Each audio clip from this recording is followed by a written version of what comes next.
I'd like to call this Rent Stabilization Commission meeting of Thursday, February, and where are we? March 8th. Thank you. March 8th, 2018 to order. If you'll rise to follow me in the Pledge of Allegiance.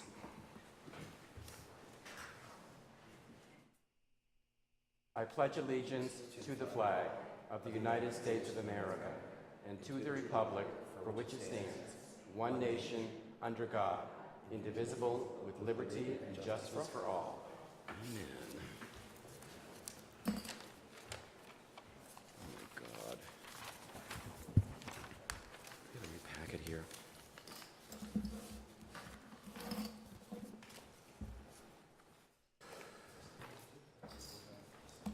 Give me 1 second.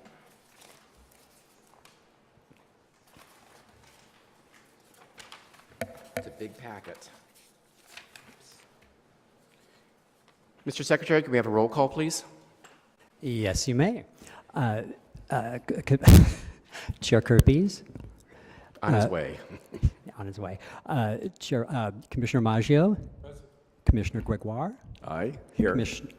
Commissioner Buckles. Present. Vice Chair Bergstein. Present. Commissioner Charity. Here. And Commissioner Topchin. Here. I believe we have a quorum. I'd like to move for, someone like to make a motion for approval of tonight's agenda. I move approval of the agenda. I think there was a change. You wanted to add sergeant, which was done.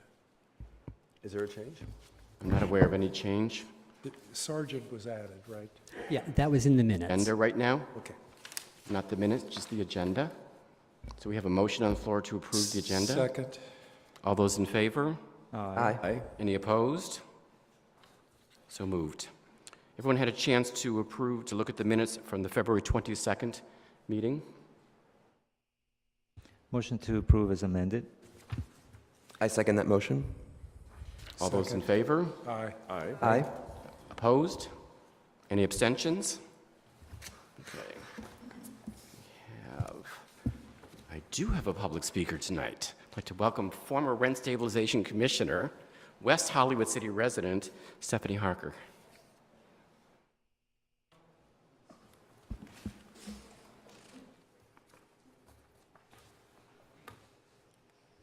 Good evening, Stephanie Harker, City West Hollywood. Good evening, commissioners, members of the public. I just wanted to come before you and speak a little bit about something that I know is going on the east side and probably other parts of the city. As you know, a partial allowing of Airbnb this is single-family dwellings was passed the other night. Now the law of the land, as it were. But when I was cruising through the Airbnb listings in our brand new buildings, there were 2 different listings for Airbnb in the Avalon Bay. They do try and lead you astray.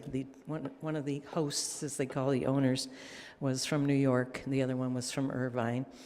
And you know, we, as everyone knows, are in the middle of a housing crisis.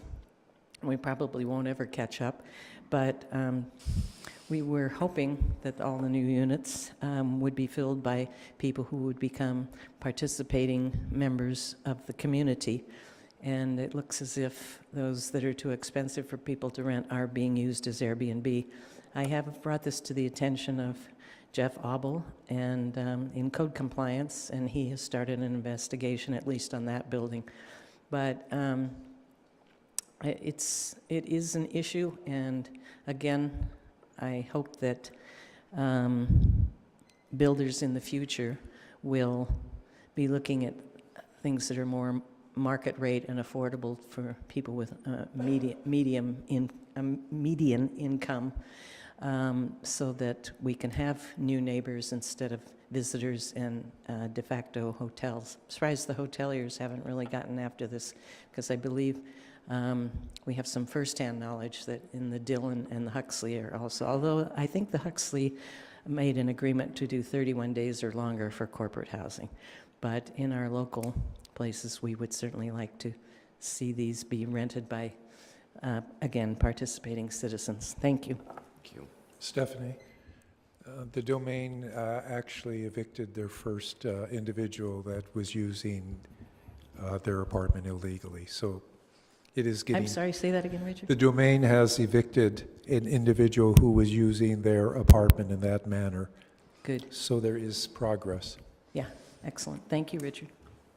Just as a reminder to my fellow commissioners, we are not allowed to comment on public speakers if it's not I on know the agenda. rules, Commissioner, but I thought it was imperative that you know that.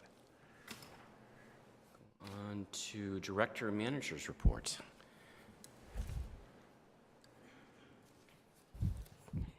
Good evening. Today you will be listening in on two appeals, one for 1224 La Cienega, the other one for 905 Fairfax, and cost-sharing options for mandatory seismic retrofitting and possible recommendations on guiding policies for further analysis. On your March 22nd meeting, we have it as canceled, and April 12th, there's an upper rent adjustment for seismic retrofitting continued if the discussion is not fully disclosed today. And I know there are 3 appeals in the pike, so that may be something that be scheduled in the future. Thank you. Any questions for our acting coordinator? Any commissioner comments? Other than to the public, we will have 2 public hearings before the item of retrofitting will be coming up. So if you feel you need to step out while they're going on, we understand. I have just a couple. I am very excited.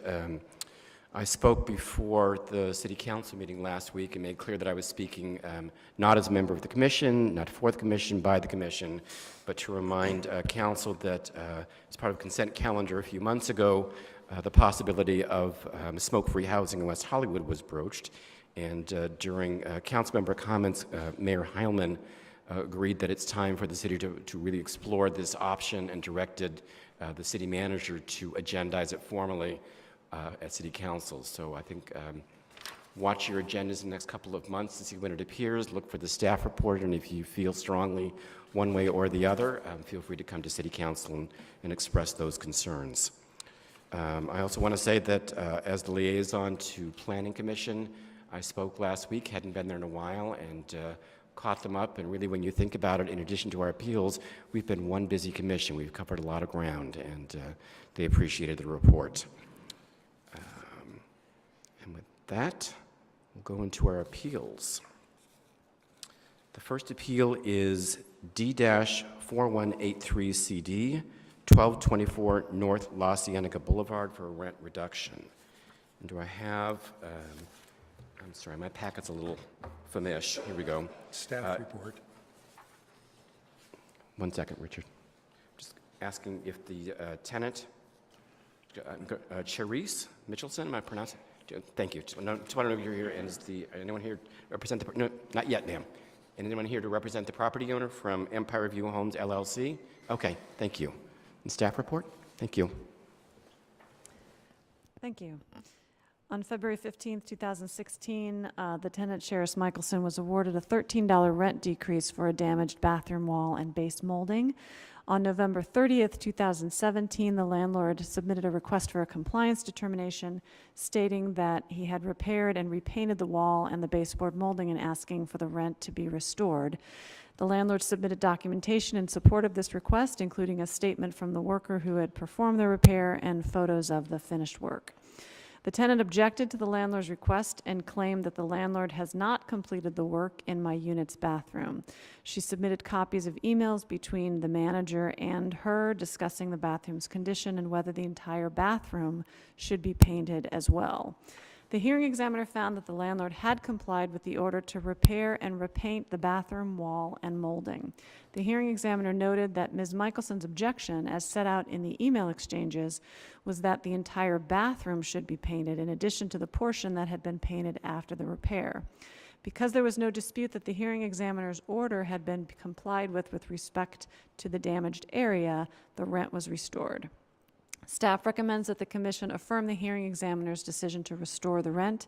The tenant's objection was based on her belief that she was entitled to get the entire bathroom painted before the rent could be restored, but the order related only to the repair of the wall and the molding and the painting of those areas only. Because the record shows that the landlord complied with the order to repair and repaint that particular area, substantial evidence supports the hearing examiner's decision to restore the rent. Thank you. Anyone have any questions for staff? Oh, why sure, not at this. Thank you. For staff? Okay. A little guidance. I don't have the chair's format in front of me, so I believe it's the appellate begins first. The and they appellant will have begin and can divide their time, but has a How total long of divided? 5 minutes. Total of 5 minutes. Correct. And then does the property owner also get to divide their time? No, the property owner has 5 minutes total. So if Ms. Michelson would like to begin, if you can come up and state your city of residence. Just want to remind you that we can't accept or hear any new evidence, no outside issues, only what's in the record. Yes, sir. She could divide her time too if she wants. My name is Sheris Michelson. I reside in the city of West Hollywood. Our complex's handyman, Oscar Lopez, told me that he was asked by Steve Short, our complex's building manager, to sign a daily work order that verified that he had completed that specific work order, which did not in any way reflect that the work needed to be performed to cure the issues in my bathroom had been completed.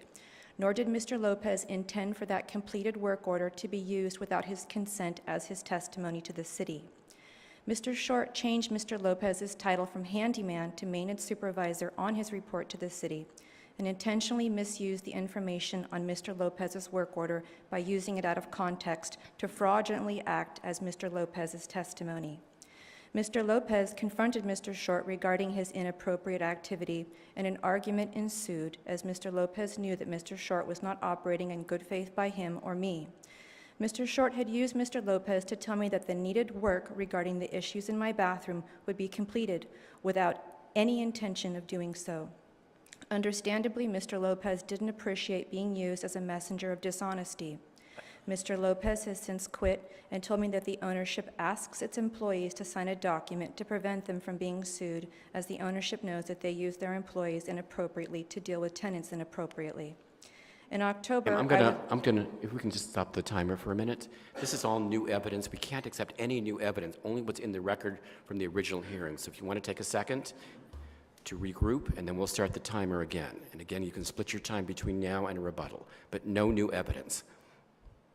Okay. Only what's in the original record from your original hearing.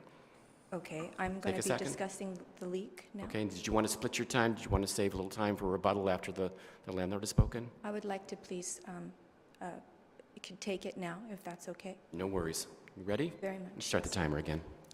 In October, I was falsely told that the ongoing leak that was the cause of all the damage to my bathroom, which was noted as a code violation in the city's rent reduction paperwork, was resolved, and that the large hole in the maintenance area directly beneath my unit, which was created by the ongoing leak, was sealed, but it never was. Because the ongoing leak was never resolved and is still in full force today, the damage that I won a rent reduction for in January of 2017 is still damage that I currently have. My bathroom wall has a newly forming hole the size of half a quarter, sunken areas, warping and bubbling, and the molding is damaged, cracked, and some paint that was applied in late October has come off. The ownership only feigned action with addressing the issues because out of desperation I called the health department for help, as cockroaches coming from the hole in the maintenance area were regularly entering my unit through the hole in my bathroom wall.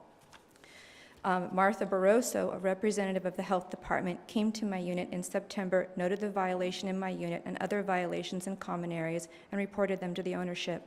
She came to the premises again in October, took note that the violation in my bathroom hadn't been addressed, and again reported the issue to the ownership. Finally, in late October, the ownership did the bare minimum to try to prevent another violation and temporarily patched the hole in the wall and applied a slap of paint over top of it that doesn't match the rest of the paint on that same wall. This is approximately when Steve Short provided concocted testimony to the city. Due to the ongoing leak never being resolved, damage immediately began accumulating in my bathroom. When I pointed out the damage to Mr. Short and asked him to make good on the promise given to me via Mr. Lopez, the issues would be cured, which included repainting my bathroom if the paint used to cover the patched area didn't match. I was given the runaround and verbally demeaned. Finally, after much persistence in an effort to get the issues addressed, and offering the name of a plumber who investigated the same ongoing leak in 2016, the same plumber was sent to my unit. The plumber, Josh, immediately noticed that the paint used to cover the temporary patch didn't match the rest of my wall without me pointing it out, and saw the obvious damage to the wall, photographed it, and told me that the ownership had some work to do there, which he reported to them. He also determined after much testing that the leak was coming from above my unit and that the moisture from the leak was warping the wall and thus causing the damage there.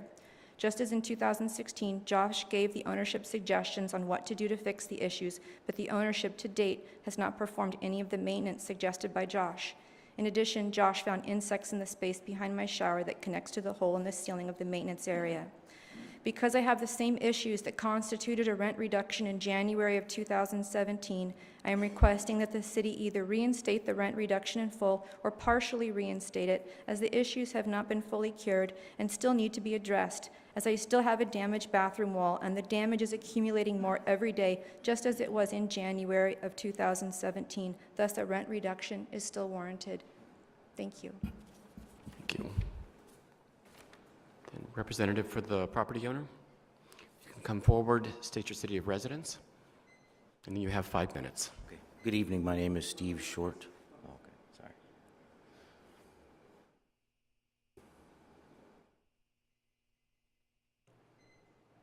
Okay. Good evening. My name is Steve Short. City of residence is Los Angeles. Do you want to pull the microphone just a little bit closer to you? Yeah, I There you go. apologize. Thank you. Aside from all the new things that aren't in the record, I won't touch on all those. I think that's pretty clear. There's just so much I could refute right now, but I'm going to save everybody some time and just stand on what the staff concurred with me with about that the issues relating to the rent reduction were in fact resolved in October 2017. Sheriff mentions Oscar Lopez. She has his number. She spoke for him a lot in her 5 minutes speaking up here, but she has his number. He could have come up. If any of that were true, he would have come up had she called him. But the issue has been fixed.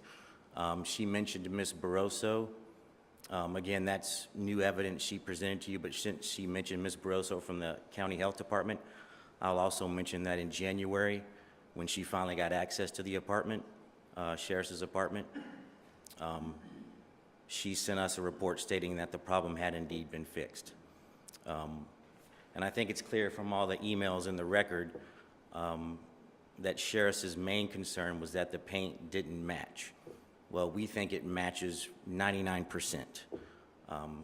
The bathroom looks good, and I think we can just leave it at that.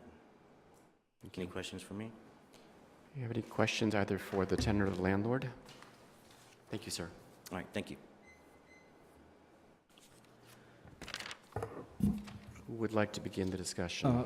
Vice Chair, I have a question I'd like to clarify for the legal counsel.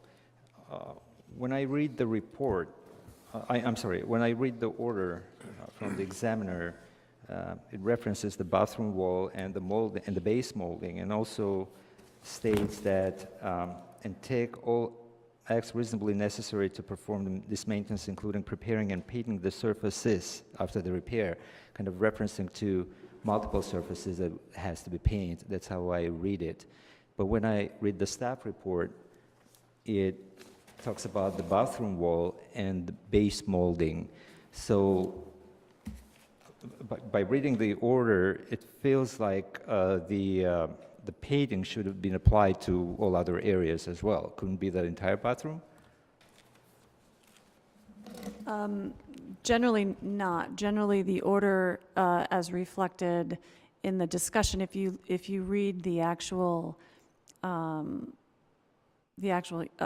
hearing record itself, the issue before the hearing examiner was the damaged area of the bathroom wall, and I believe she lumped that last part is, prepare and paint the surfaces. Mm-hmm. That's kind of boilerplate that the hearing examiner would use. But generally, the hearing examiner doesn't order if there's an area that needs to be repaired, that particular area, once it's repaired, the hearing examiner wants to make sure that that area is not just left for instance, kind of sanded and bare, but that particular area is painted, but there's no basis to order the entire room to be painted, because that would warrant an additional, that's another issue that could come before her if the bathroom, for instance, hadn't been painted according to the maintenance schedule. And my understanding is that the parties were explained the way that you just did, so that the tenant should have known that that logic would apply only, to the particular issues that were raised in the rent decrease application. Well, that's right. The only issues the only way to get a rent decrease is to raise those issues in the hearing, so that if the tenant had wanted painting for the entire bathroom or for the entire unit, that would have been another issue that needed to be raised. And as I understand, nothing precludes from the tenant from filing a new complaint, maybe with code enforcement, if there are any issues that remain in the unit, in the bathroom, and if the tenant wants Right. When or address the those issues. tenant responded to the request for a compliance determination, her only response was about the painting didn't match the rest of the bathroom paint. So if there are other issues that have developed since, that would require a submission of another rent decrease application. So by reviewing this application and this appeal, there's no any bar for a 6-month period or anything like that to bring up a new. Well, the normal rules would apply, so it would be from the last application, I believe. 6 months or so, yeah. That's how long again? Is it 3 or 6 months? I don't remember. It's 6 months, but I believe, remember, this is a compliance determination, so the original application, I think, was submitted back in 2016. You're right. So they could refile again Right. more quickly. Do we have any idea of when the bathroom was painted last? I know that probably wasn't brought, maybe it was brought up, I don't know.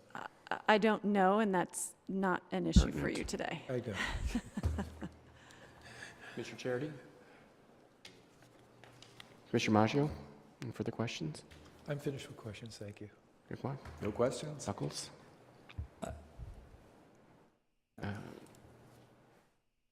I'm happy to start deliberating. Look, I think we should, we're sort of charged with giving deference to the hearing examiner, and the hearing examiner determined that the rent should be restored, that there was compliance. I'm not unsympathetic to the tenant's position. I guess while I'm going to argue that we should affirm the hearing examiner's decision to restore the rent, I guess I would encourage the landlord and the tenant to get together and talk about the remaining issues and try to work them out. It's in obviously everybody's interest for the tenant to be happy with where she lives, and in the long run, it will benefit both the landlord and the tenant. But with that statement, I'll say I do support affirming the hearing examiner's decision. I echo Commissioner Gregoire's comments. I think that it's clear that there's an avenue for redress here, and that this tenant will refile to get these fixed. So it's in everybody's best interest to work together to save everybody more trips to the city of West Hollywood to get everybody happy here. I'm also in agreement, though, with the recommendation from staff to affirm the decision. I'd like to say that, well, obviously, we have to look into the issue whether the examiner's decision was correct based on the record evidence, and I have to say that there is substantial evidence in the record to support the conclusion of the examiner. So, at the same time, I believe that there are high maintenance standards in the city of West Hollywood, and I would definitely urge the property ownership to take necessary steps to address all impossible issues that may remain or may raise in the future. And I would say that the tenant has the rights under the ordinance to refile if it's needed. But for looking into this particular issue, and we cannot go beyond the issues that are on the appeal application. So I will have to say that I have no choice but to support the examiner's findings and will vote in favor of the recommendation. Mr. Buckles? The standard by which we have to judge whether the hearing examiner made the correct decision is whether there's substantial evidence supporting it, and it would be whether or not the actual hole in the wall was repaired and whether it was painted back over. It seems that's not really in question. It seems that there is a lot of additional work that needs to be done. I sincerely hope that the landlord will take those concerns seriously. It seems that they're pretty well documented, that there might be many things out of compliance with West Hollywood's rent stabilization requirements. But if those don't get fixed in a constructive dialogue between the tenant and the landlord, then I think that your only option is to go through this process again and hopefully be a little bit more comprehensive in your requests for rent abatement. Mr. Maggio? Yes, I'm in agreement. Unfortunately, I don't feel the job was done correctly. And painting over an area, especially when the rest of the bathroom was painted, who knows how long before, it's never going to match. But there's nothing you could do about that now. You're going to have to refile, and you could do it more quickly. You won't have to wait a 6-month period or a 3-month period. So that would be my suggestion. If you feel the paint doesn't match, there's bubbling on the wall again, make sure that you are very specific and comprehensive in what you say and observe exactly what's going on there so it could be in the record. But I would suggest you move on that as quickly as possible.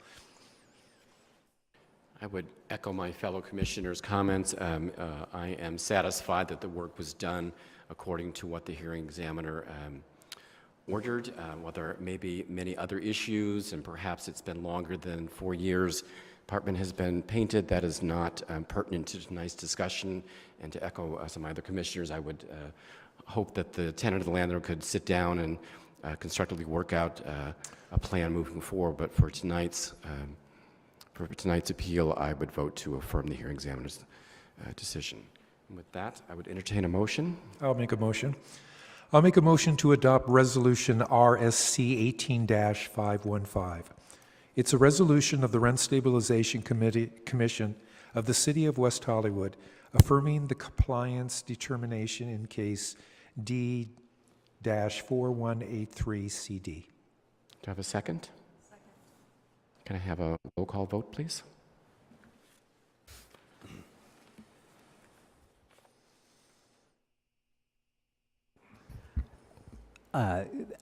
Chair Kerpes, Commissioner Maggio, Yes. Commissioner Gregoire, Yes. Commissioner Buckles, Aye. Vice Chair Bergstein, Aye. Commissioner Charity, Yes. Commissioner Topchin. Aye. Motion passes. If either party has any questions, staff is available after the meeting to speak with you. And with that, I notice that our chair, Mr. Kerpes, is here. We'll turn the gavel back over.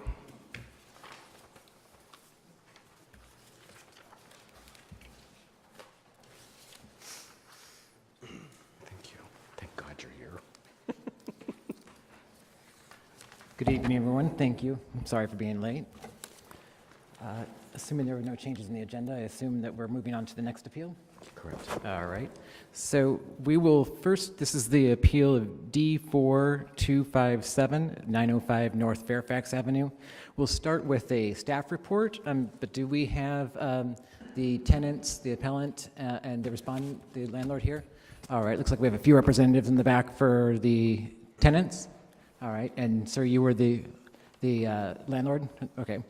So we'll first start with the staff report, and then we'll have the appellants come up and speak.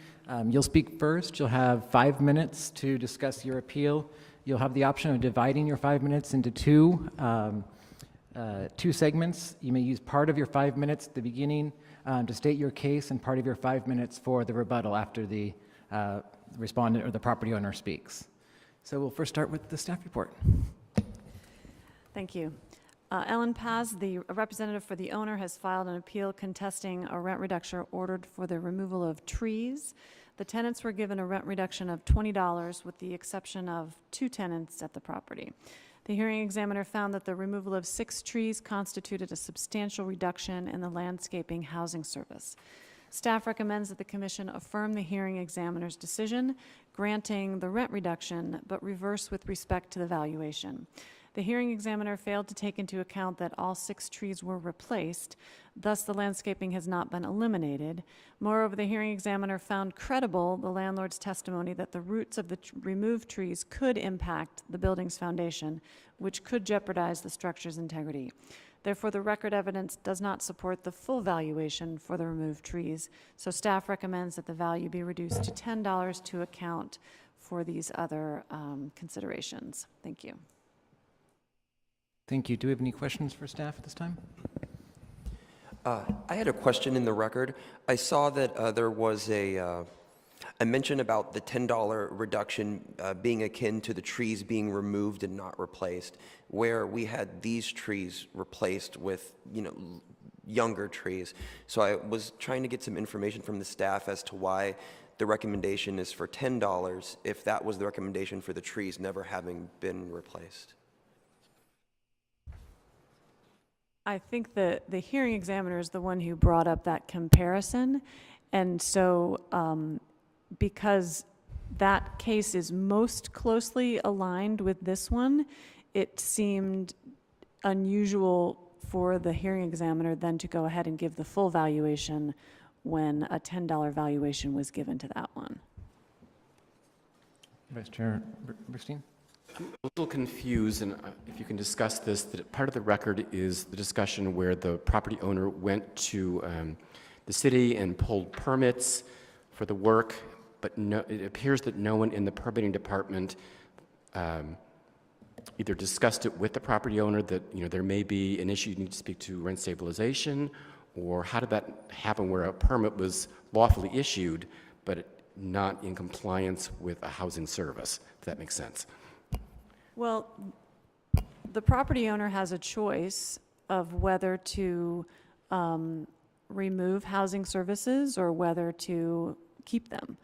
But at the same time, that balance of the rent is going to be restored.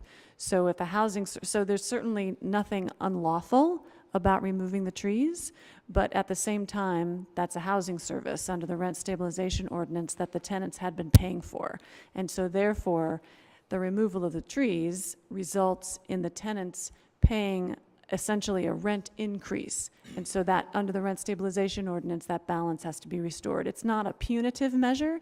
It's just built into the rent stabilization ordinance so that it doesn't result in a backdoor rent increase. I'm sorry, maybe I didn't verbalize myself properly. My question was, when the property owner went to pull the permits, there was no discussion from our permitting department to tell the property owner. Is that not trigger They wouldn't do that. That's up to the property owner to understand what the rent stabilization ordinance says, what their obligations are under the rent stabilization ordinance. Any other questions by commissioners? All right. We will first hear from the tenant, the appellant. It looks like there's a few of you, so do you want to come up to the podium and help me understand how we're going to break up the time?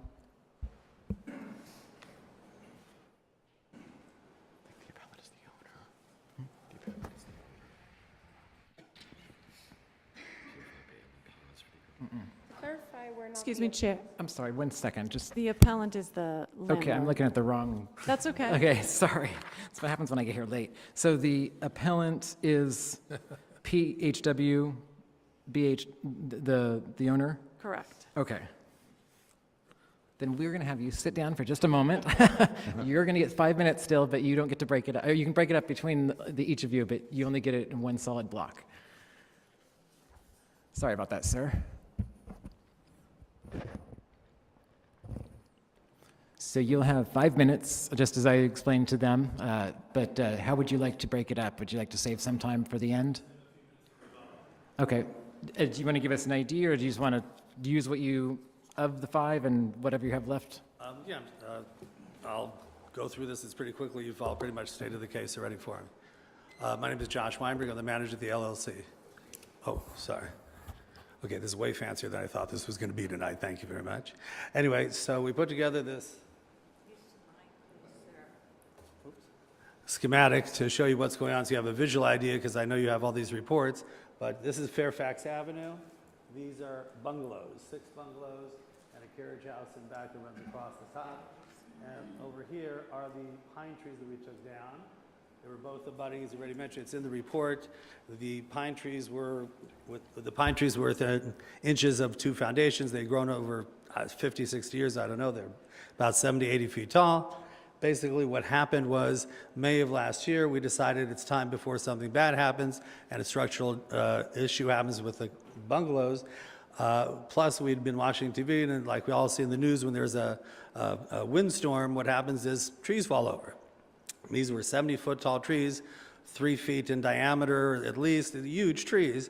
Had a windstorm come, and because the drought-restricted watering requirements, I was afraid that the root structure had been compromised. I had that happen in my home 20 years ago, where we're sitting and eating dinner, heard a crash, and it turns out this beautiful old 80-year-old tree fell on the house because of a windstorm, and the arborist told me the roots were compromised. So we thought, better safe than sorry. We didn't want to have, God forbid, somebody get injured, or structural problems bad enough, but a tree like that could have fallen on Fairfax, could have fallen on structures with people in them. We wanted to get them out of there to avoid problems. So we pulled the proper permits, and what happened was basically 24 hours after that, I received a phone call from Lori Yeltsin from the Building Safety Department, and it was rather odd because she was threatening me, saying, Mr. Weinberg, we're going to pull your permit unless you agree to put in trees larger than what you're required to do.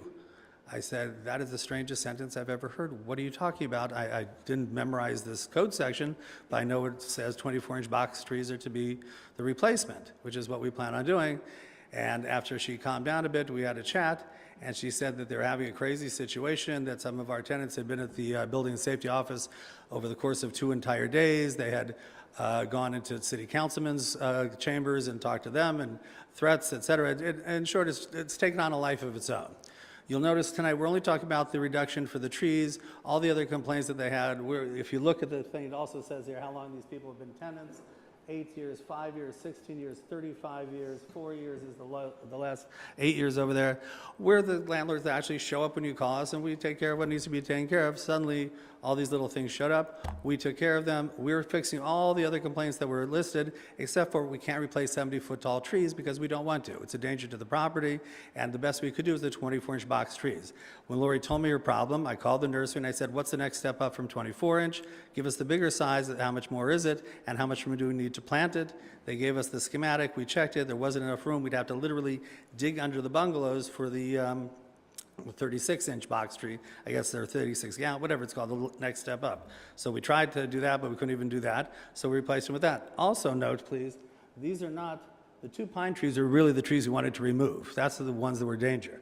There was all over the property, this tree was about this tall, it was just sticks, it was falling apart, termite-infested mulberry bush, which were, about the height of the thing. Try to use the microphone, please.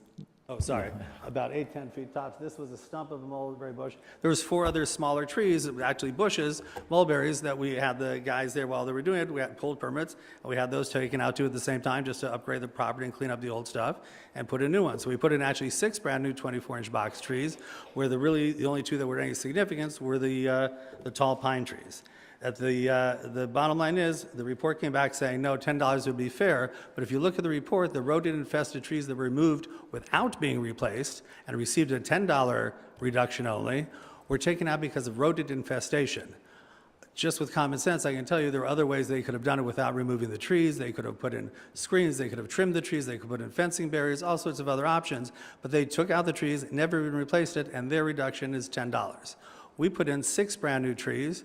We got rid of a health and safety hazard and a structural possible, problem with the foundation. So respectfully requesting that our reduction only be $5 per unit for those in question. There's also these 2 units in yellow 905 and 905 and a quarter, which are not here tonight, which did not file any paperwork with any complaints. They had no problem. They could care less about the situation.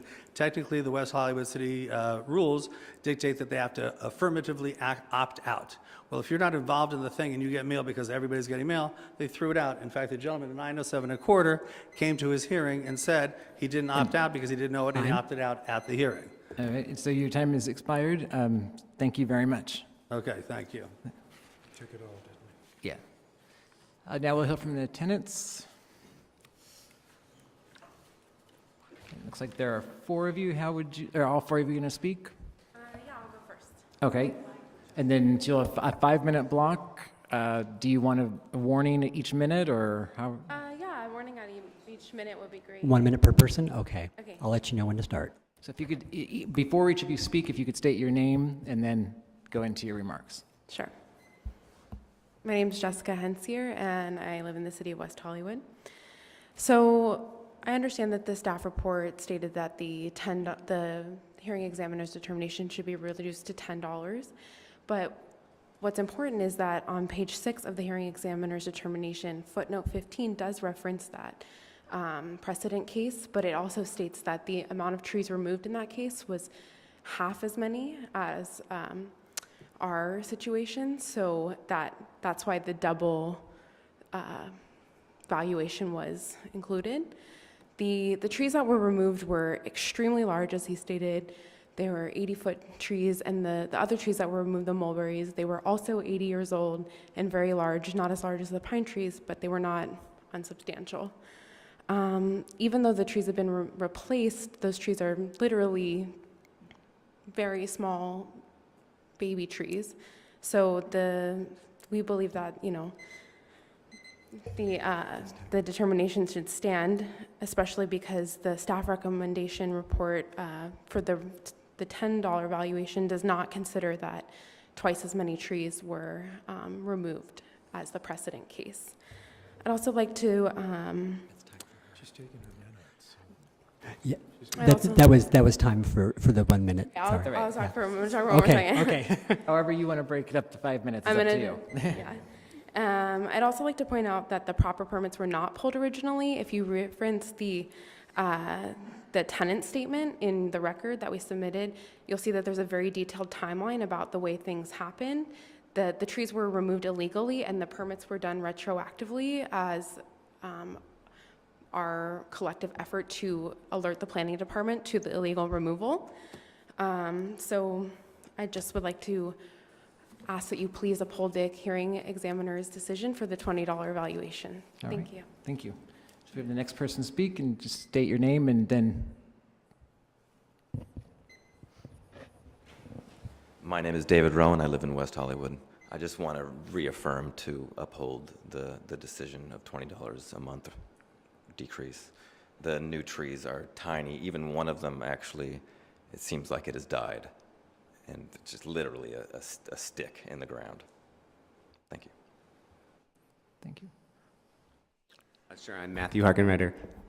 Say your last name one more time. Matthew Harkenrider is my name. I'd just like to point out a couple things that Jessica did a good job. Yes, the trees were removed illegally. We tried to stop it during the days that it happened, but the city wasn't able to act in a expedient enough way for us to do anything about it. The trees probably would have possibly been protected under certain ecological codes, but that was not an option because now they're not here anymore. And I wanted to say, what was the last thing I wanted to say? Oh, the trees used to cover our places with lots of shade. That's increased costs for energy. And as yes, so it does actually pose a financial difference to the property as it was when we first moved in, which is part of what the reduction is covering and meant to do. So I'd like to affirm support for keeping the $20 valuation in place. Thanks. Thank you. And what's their time? 2 more minutes. Okay. My name is Tanya Gorlow, and I live in West Hollywood. I just wanted to support what Jessica said and Dave, and you know, that we've felt the impact of not having these trees. All of us moved into basically an urban forest, and that's a big reason as to why I chose the place that I ended up living for the last 4 years. We really loved it. And it is different. It's a lot more exposed. It's very bright, and it's a different environment. And it's, you know, had they not been there, I might have made a different choice. So that's my less than 2 minutes. I'd like to say one more thing, just to reiterate that the environment is significantly different now with the removal of those 6 trees. Trees provide habitat, shade, air quality, noise abatement, you know, quality of life, and we definitely lost that when that happened, and it was pretty devastating for all of us. So we believe that the $20 valuation was in alignment, more in alignment than $10 with the change of housing services. Thank you. Thank you. All right. Do we have any questions from the commissioners, first of all, for either party or for staff? No, I have a question for staff, the legal counsel. I don't have it handy, the guidelines, Ms. Reagan. Can you state, if it's available, what are the ranges for the tree removal, for the rent reduction? I don't have them, and I'm not sure if it's a range. It might just say $20, and then you go up or down from there based on the circumstances. Right. So the amount is, and I just want to clarify, so these are suggested guidelines, right? And per the examiner's discretion, the examiner may go above and beyond those guidelines. So the examiner used the $20, but there was a discretion to go above and beyond, so the examiner's decision was $20. $20, I just wanted to clarify that. I would probably have a little bit more questions later, Chair. I have a question for staff. The tenant had commented that the precedent for trees that had been removed and replaced took into account 3 trees that had been removed and replaced, and in this case there were 6 trees that had been removed and replaced, and therefore they felt that the valuation should be double and back up to $20. And I was wondering if you had any thoughts about the appropriateness of a calculation like that. Okay, thank you.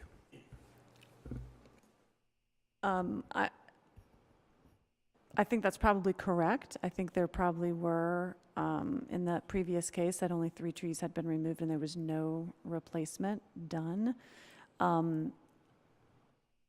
I think, I can't speak obviously for what the hearing examiner's thought process was, but I think perhaps because maybe she was thinking that more trees were removed, and so perhaps the valuation should be higher. It didn't seem like from the decision that she took into account the replacement of the trees, and so I think that's where my recommendation landed. There's nothing in the original record about an allegation of the prior trees causing damage to the structure?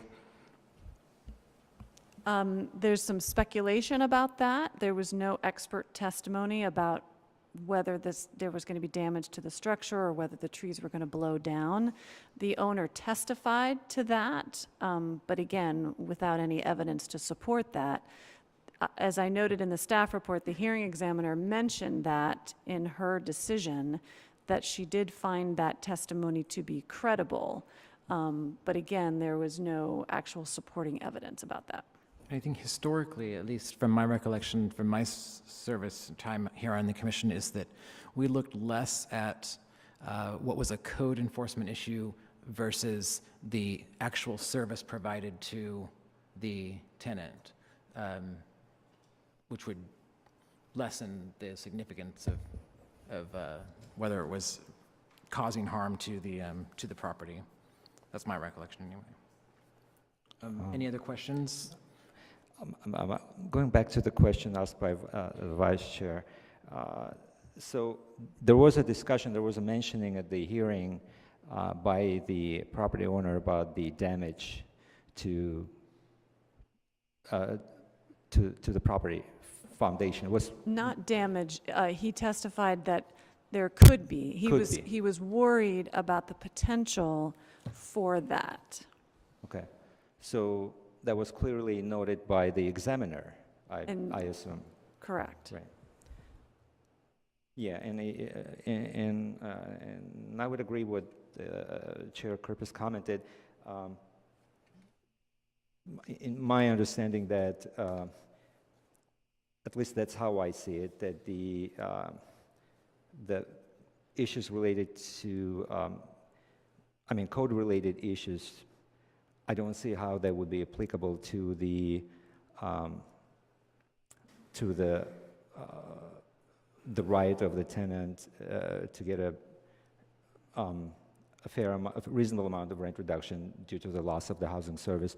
So, in my mind, the examiner heard the comments made by the owner and still considered the $20 rent reduction would be reasonable. But now, I also want to mention the regulations that were, I think, amended a year or two ago, that included the 6004.1 Section B. Is that regulations? It's regulations, where it talks about the amount of rent decrease, how that reasonably compensate the tenant, and that the examiner will consider how significant the reduced service was to the tenant in relations to the safety, health, convenience, and comfort, etc. So, based on the testimonies by the tenants, so this trees provided kind of a significant value to their rental unit by providing shade and noise reduction, etc. So, and maybe safety too. So that's why I think in my mind, when the examiner reviewed everything, the examiner's determination on that $20, I would believe that the examiner originally considered all these factors at the time of reaching the determination on the $20 rent reduction. So that's how I see it, and I don't know why we have to kind of disturb that. And although I understand the reason how staff explains it here, I understand that, but I have a kind of a little bit of trouble of accepting it that way. Are there any Thank other you. comments, or would you like to start our comments or continue on? Go ahead. I don't have a question. We can start comments, if everyone's okay with that. Yeah, in my head, we're splitting the baby here. We are in historic times with the water shortages, and trees provide shade, but these trees were very old, and trees can provide problems.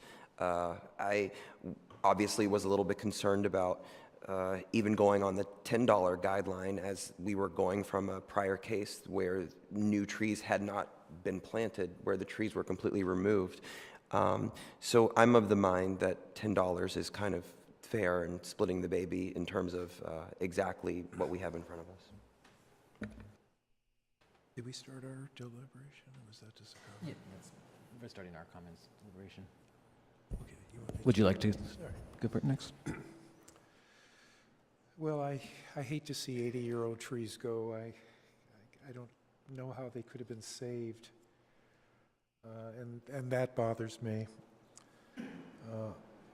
I have to say that I feel the owner has complied with the 24-inch boxes, and I also think it's somewhat unfair to ask an owner to plant mature trees. It's incredible, great expense. But I see that there's a compromise that needs to be done here, and so I'm going to support the $10 reduction. One of you two like to comment? It seems like we don't have a whole lot to go on in terms of the hearing examiner's determination of the value of that decrease in services. And so I'm not inclined to disagree with staff's determination that based on the sort of precedent and the things that seem to be taken into account by the hearing examiner, should result in a reduction of what the hearing examiner decided should be reduced.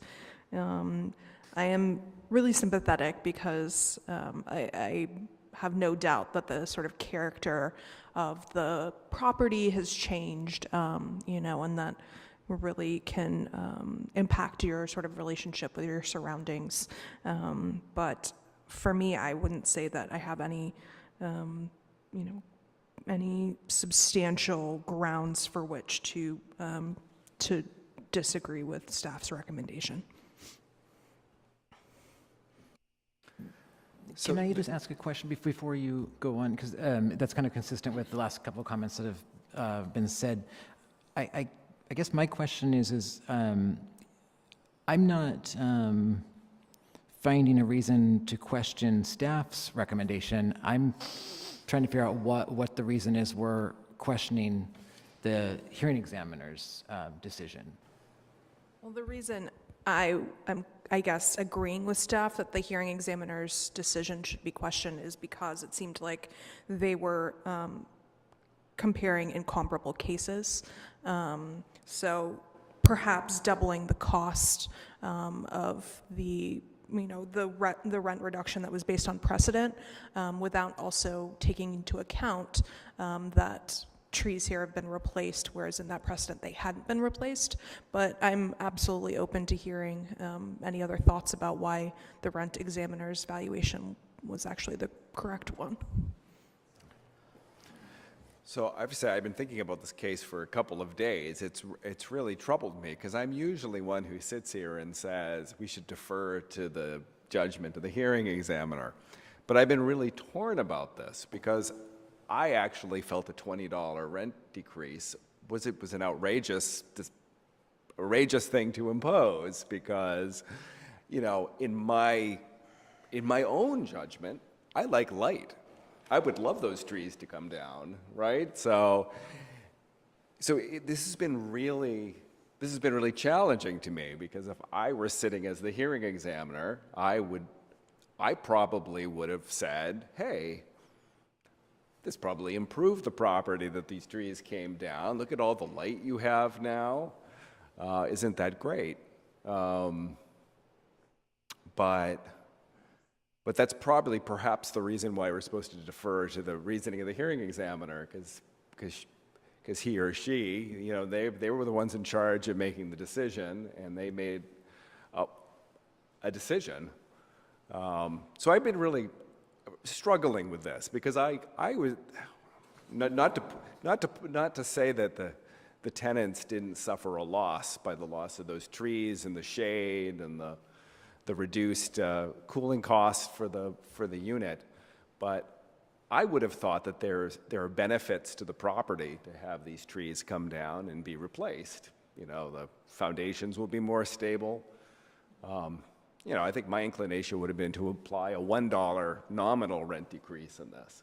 So when I got staff's recommendation that we basically split the baby and say instead of $20, let's do $10, I thought, that sounds perfectly reasonable to me because if I were the hearing examiner, I would have done $1, but the hearing examiner did $20, so $10 seems so eminently reasonable. And then I was thinking, well, there's this issue of the commission precedent, and I do recall prior cases on this type of issue, and I do recall that we didn't, I tend to recall that the commission sort of thought that the hearing examiner really wasn't considering the potential benefits to the property and to the tenants of having these trees taken down or replaced. So I have to say, I'm really torn. And as I've been talking here, I haven't actually figured out what I think we should do here. I've been listening to my fellow rent stabilization commissioners. I am torn between saying we should just affirm the hearing examiner's decision for $20, or in light of the commission's precedent on this type of issue, say that the hearing examiner erred in imposing that large rent decrease and settle on that $10, the $10 that was suggested by staff. So I'm not going to make a decision right now as to what I want to do, and I'd like to hear the remaining commissioners give their thoughts on this before I make my final decision. Chair, may I clarify something? Clarify? Yeah. Sure. So my position in regards to saying no to the decrease of the original rent reduction is because I don't believe that the tenant should be held responsible for any possible code damages, violations, etc., that may be caused by the owner's actions, or not even the owner's actions, or by natural causes. So the tenant, it's not the tenant's fault that the tree caused or may cause any damage to the property. So why we're penalizing the tenant by taking off any amount from the rent reduction? So that's my philosophy. I don't see why the tenant should be held responsible for it. I understand that, you know, by the landlord removing it and putting something, another tree that would provide less damage, it's kind of a safer house now, safer building now, etc. But that's not the tenant's fault. When the tenant rented, they had this beautiful big 6 trees. They provided shade and whatever it is, so this comfort zone, etc. So now, by removing them, I'm looking into 2 aspects. The owner, in my mind, in my opinion, did not substantially comply. They didn't replace with the trees that would be substantially close to the ones that were removed, because these new plants or trees, they are not providing the shade or the same comfort. Secondly, I don't believe, again, that the tenant should be held responsible for the possible damages that those old trees may have caused to the property. So therefore, I think the reduction, the examiner, another thing is that examiner heard all these testimonies and received the information, and it was the examiner's decision to, after all the testimonies received, use the discretion and provide the $20, which is within the guidelines. So if it was me, I would probably maybe even give it $25. So Are you clarifying or repeating? No, I'm just, you know, I just wanted to use a bit more argument. So, yeah, sorry about that. Thank you. Commissioner Bergstein, go ahead and comment, and then. So I see kind of both sides of the coin here. I don't think that this property, or perhaps any in the city, I would consider an urban forest. I do appreciate landscaping and trees. In fact, if I were to unbutton my shirt, you'd see tar marks on my arm for I've been working on my trees. So I certainly appreciate the beauty of trees and the air purification and shade. I appreciate the fact that the tenants have less shade, which might make their apartments warmer in the summertime, but, you know, also on the flip side, you know, in the wintertime, you kind of appreciate that additional warmth. So there's 2 sides to that. I think that trees, particularly in an urban environment, lead a difficult life, and trees have a lifespan. So I can see in this case where the owner may have been thinking in the best interest of maintaining their property, making sure that no tree topples over and crushes the building, crushes the tenant. We had a similar appeal last year, almost identical to this, where it was a 6-unit building on the east side. The trees were original to the property for the 1920s. They were now growing closer to the building, closer to the sewer lines. So the landlord went to the city, got landscaping plans drawn up, had them approved, removed the trees, but the trees that were replaced, of course, were not mature.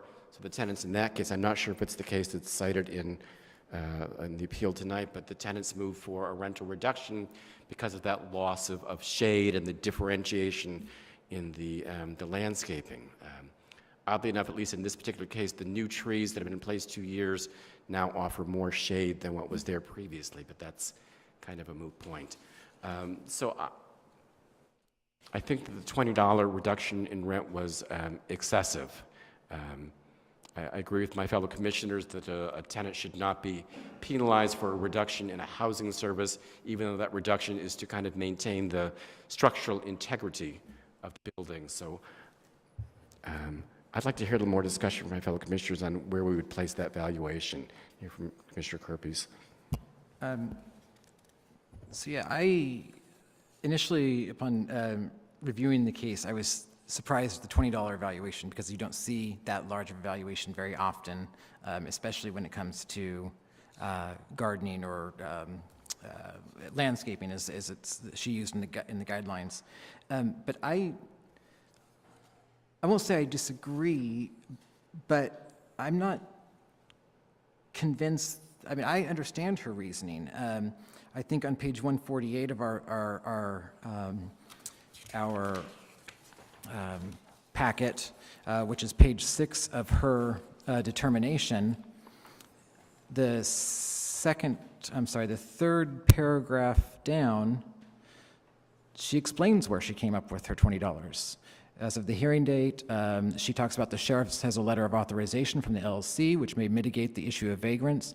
The record consistent with administrative precedents, so she gives footnote 25 down below. There was a $10, in that case, there was a $10 rent reduction based on the removal of 3 mature trees that were not code compliant, based on rodents harbored in the trees, and even provided a security issue of providing access to the structures via the branches to and through the roof.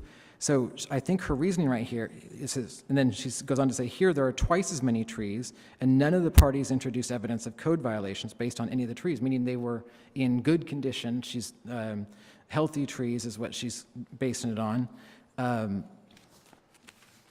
So I think, and so she said it supports the valuation and rent reduction of $20 for each unit. So as stated before, there are a lot of values to having the trees that were stated in evidence. The trees provide shade. One of the tenants has claimed that she has since had to purchase an air conditioner because of the increased heat. Trees provide a level of noise abatement. They provided a lot of benefits, and it sounds like these new trees provide very little of that. Someday they might, but I am understanding where I don't see where she completely erred. We may disagree, but I think she justifies it, unless I'm misunderstanding staff's argument somehow. I would say that we should default to her judgment. And I just want to say, in regards to what Commissioner Topchin had mentioned quite a bit, and what I kind of made a comment on, is that the code compliance is one issue. It might give reason for the landlord the property owner to remove a certain service, and they can do that. But what we're here, and what the hearing examiner is here to do, is determine what the value of the lost service is. And so I look at it as a completely different picture. Not to say that anyone is basing their decision on that, and I think that's what my response to Commissioner Topchin would be, is that I'm not actually hearing many commissioners use that as the basis of their decision process tonight. But I do agree with you that it shouldn't be part of the basis.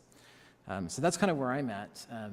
Initially shocked at the high $20, but I can understand, based upon what she said in her decision, where she's coming from.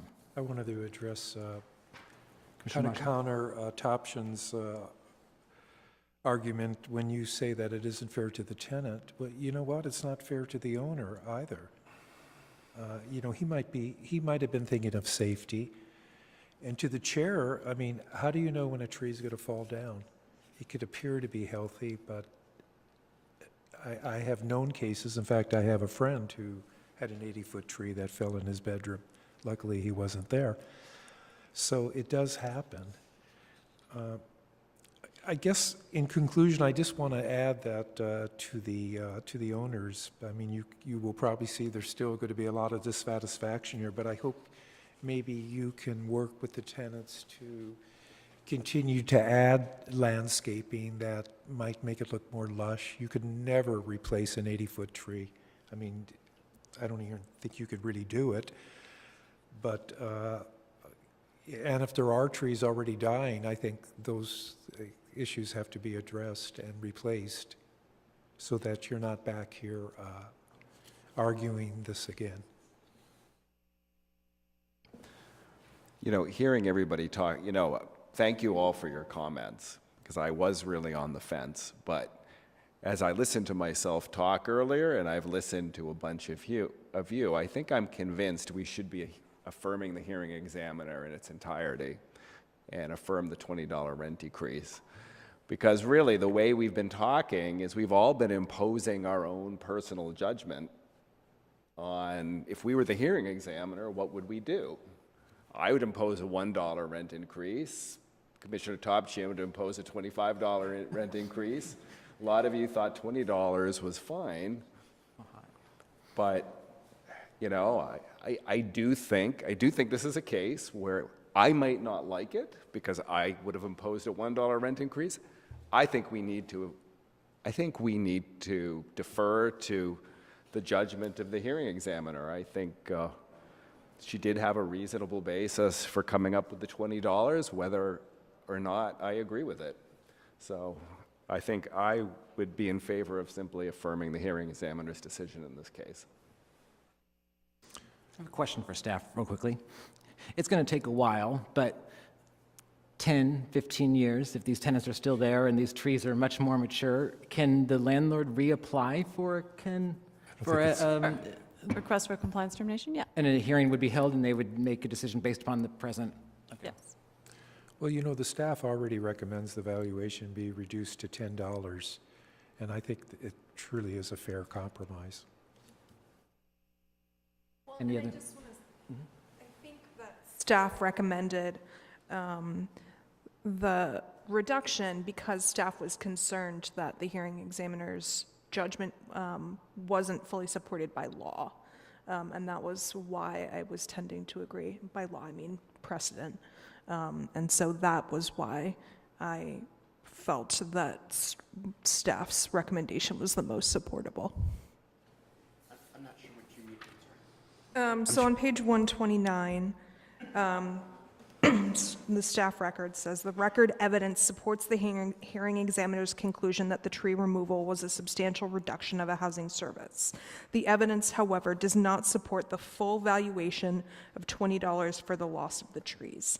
Staff recommends the value of the rent decrease be reduced from $20 to $10.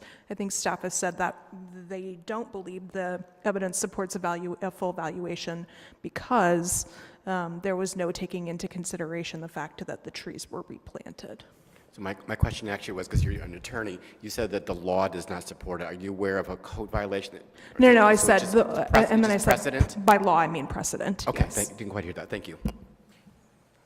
Are we allowed to ask you more questions about your position on this? Could you, I don't want to make you repeat yourself, but could you tell us again what, maybe just explain based on what you've heard from us, maybe something I'm missing or what? No, I think your discussion is absolutely right. And you're correct in your analysis as well, which is you are deciding whether or not there's substantial evidence to support the hearing examiner's decision. So you're free to disagree with my conclusion.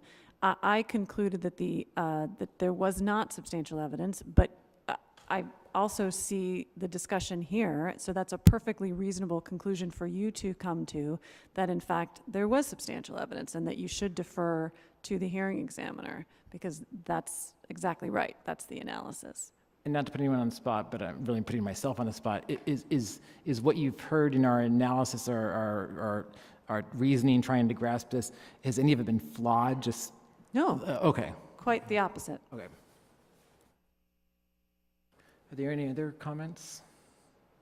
How about a motion? Yeah, I was going to say, would somebody like to make a motion? We'll see how this ends up. Well, do you want to make a motion? Do you want to? I thought Commissioner Gregoire. He's always Well, making motions. Honestly, I haven't been able to. No, I I thought you haven't been made able to motions. count to 4 votes at this point. I'm not sure where people are I can make a stand motion. at this point. I'm happy if we think we have 4 votes to affirm the hearing examiner. I am happy to. Well, let's make go a ahead motion. and I would be supportive of you making the motion, and let's see where that goes, and then we can Right. always discuss further. All right, well, I would move that we affirm the hearing examiner's decision in application number D-4255. Second. Simple motion. Oh, you seconded. I seconded. Commissioner Topchian seconded. Can we have a roll call vote? You may. Oh, any more discussion? I'm sorry. No? Okay, then we'll have a roll call vote. Commissioner Maggio, Yes. Commissioner Gregoire, Yes. Commissioner Buckles, Commissioner Topchian, Yes. Commissioner Charity, No. Vice Chair Bergstein, Yes. and Chair Kirby's. Yes.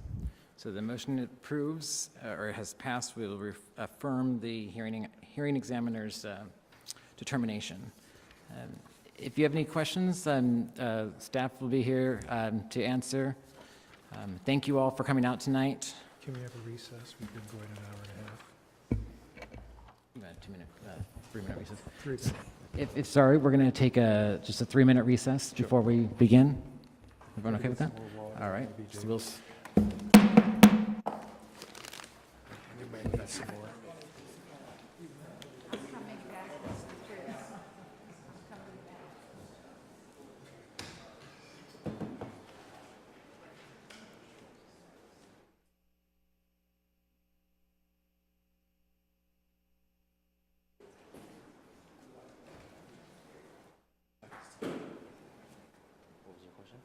Appealing to the Superior Court.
We are, until I saw our secretary leaving.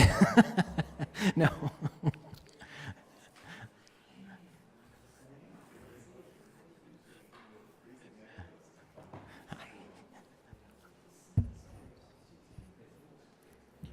All right, so we're going to go ahead and get started again.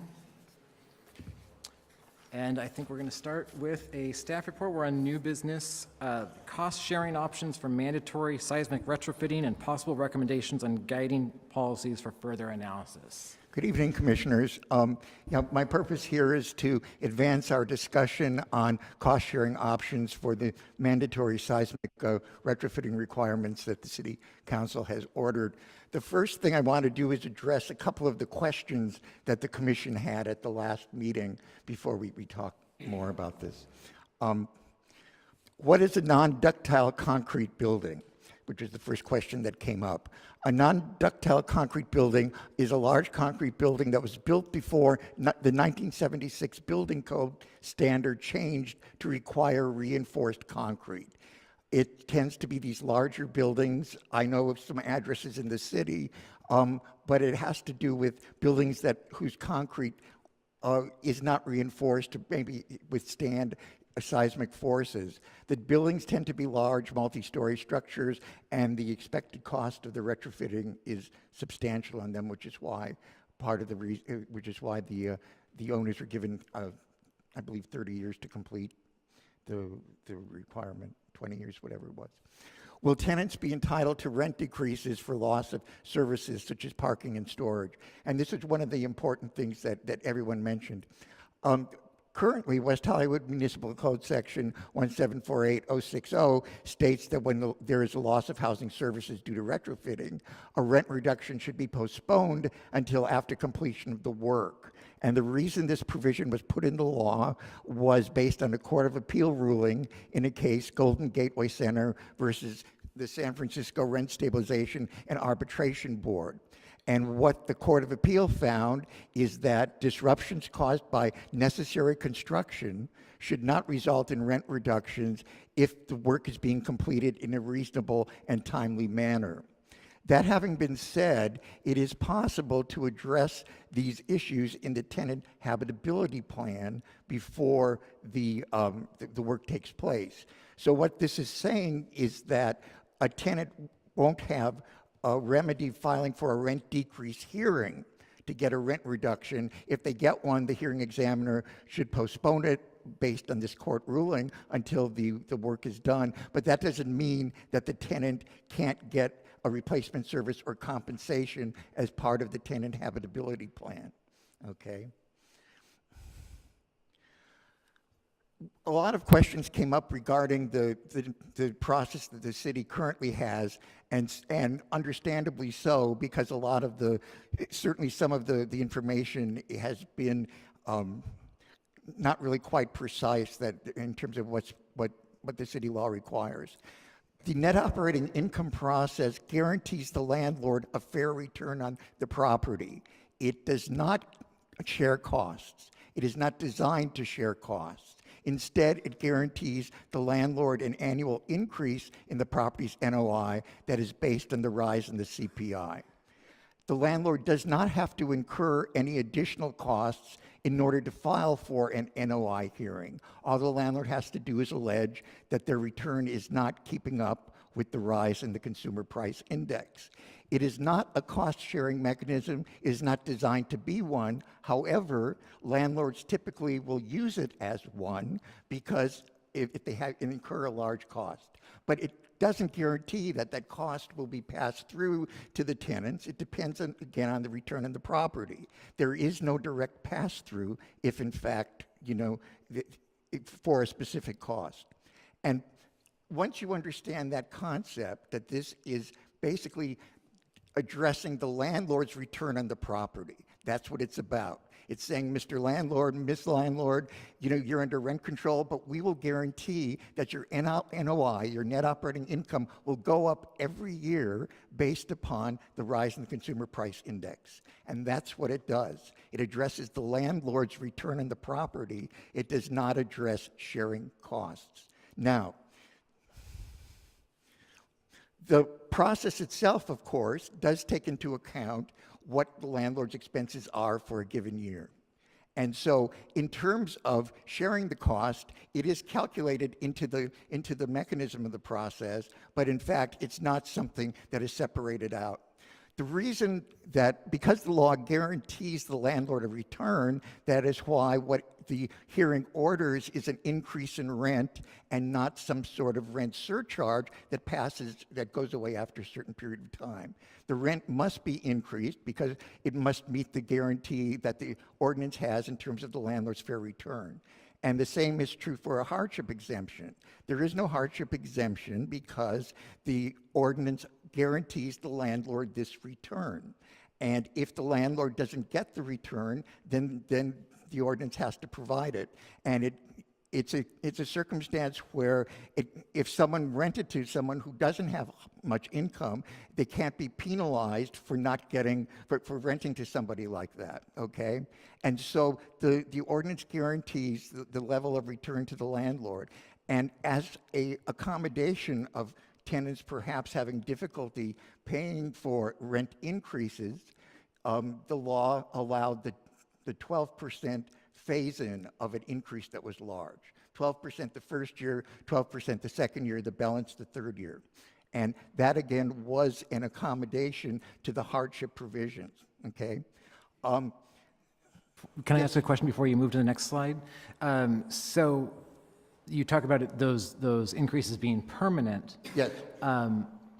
But let's say they're in a building, you have a 10-unit building, and 2 of your tenants move out that year that have been there for 20 years, and now you're going to charge exactly. $1,500 or $2,000. Right. Doesn't that affect their? Yes, absolutely. And we'll get into that as we look further at how this works. But yeah, so the increases were permanent before vacancy decontrol, because the rent was based on the 84 rent level. But after vacancy decontrol, the increase applies only to that current tenant. It would fall off for the new tenant once the unit is rented at market rate, okay? So yeah. And one of the big differences between the NOI process that we have and the pass-through process is that NOI doesn't presume the landlord is entitled to get the increase. The pass-through process does. So if the landlord completes a certain work, whether it's seismic or something else, and there's a pass-through, then it doesn't really matter if the landlord has gotten a lot of increases based upon vacancies in the property. The landlord is allowed to raise the rent for tenants in place in the pass-through process, or charge a rent surcharge.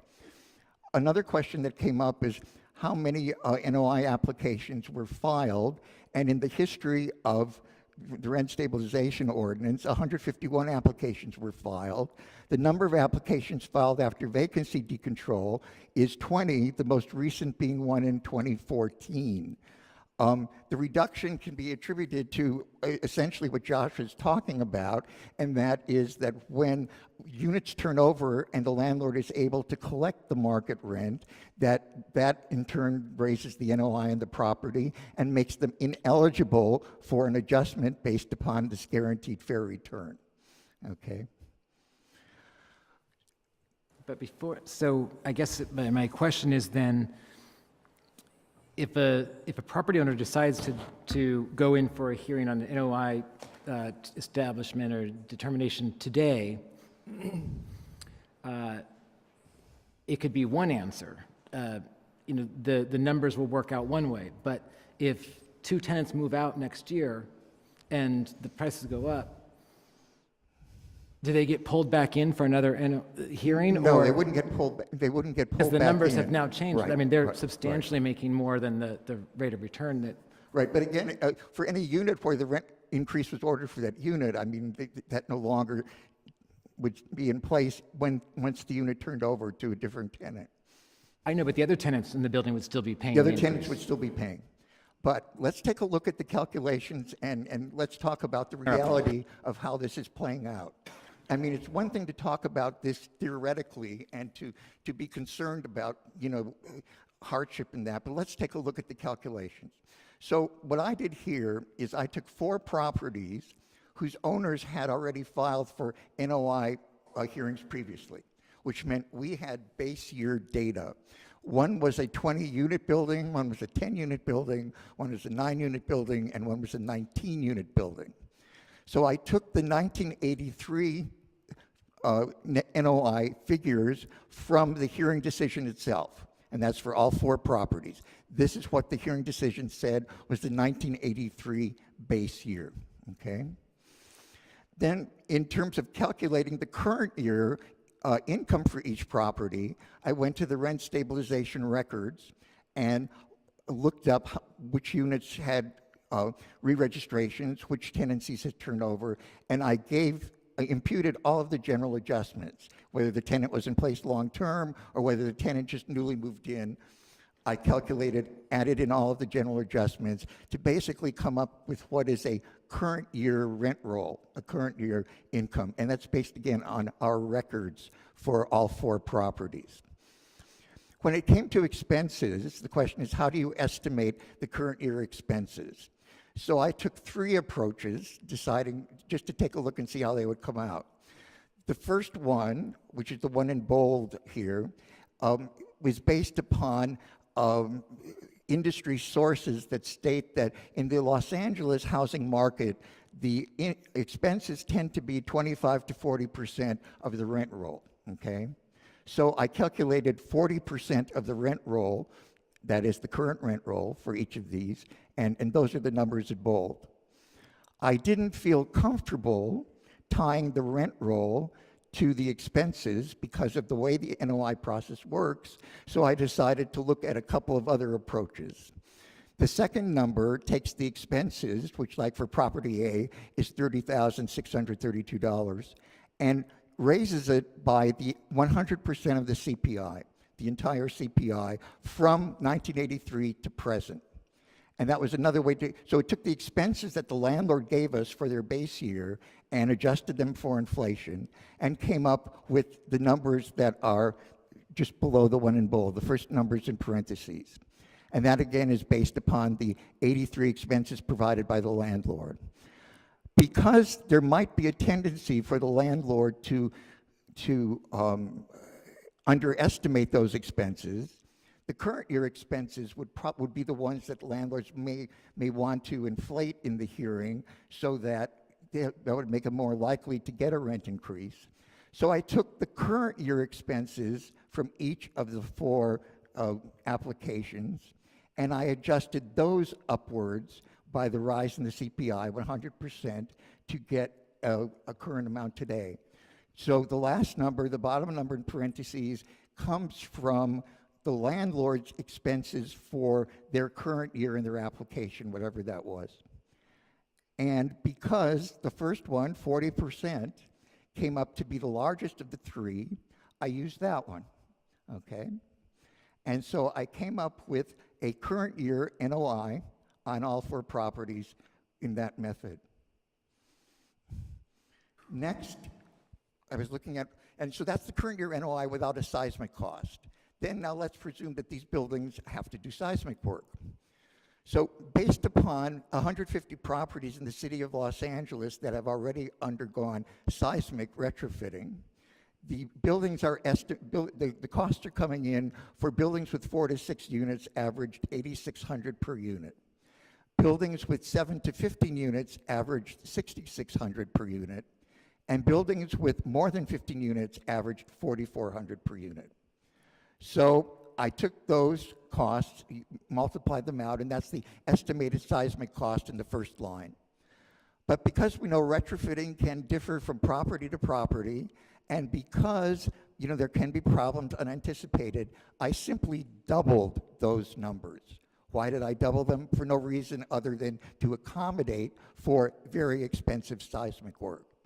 So doubling those numbers, I came up with the line adjusted for problems, and the second line down. Then I amortized the new seismic amount over 30 years, which then breaks down to so much for the NOI process for each building. And then I came up with a new post-seismic NOI. So this is an estimate of what the NOI would be after seismic work for all these properties, okay? The 1983 NOI then was raised by 60% of the rise in the CPI, which is 94.2%. And I came up with what the guaranteed fair return is under the law for each of the properties. Comparing that to the actual NOI, and that's the bottom line here, you can see that the actual return on the property far exceeded the guaranteed fair return. And this is even approaching it statistically biased greatly to try to make it produce a pass-through cost.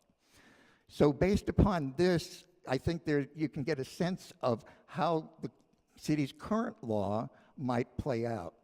Now, this won't necessarily play it out this way for everybody. You know, the buildings that could have problems would be smaller properties because the per unit cost is more for seismic, and smaller properties whose tenancies haven't turned over. If you have a small property and they're all pre-99 tenants, these are the properties that most likely might have difficulty with the process, but I'm not even sure if it would be so then. We'd really have to take a look at them, and I don't know if there are any properties like that actually would be in that position, you know, should this happen.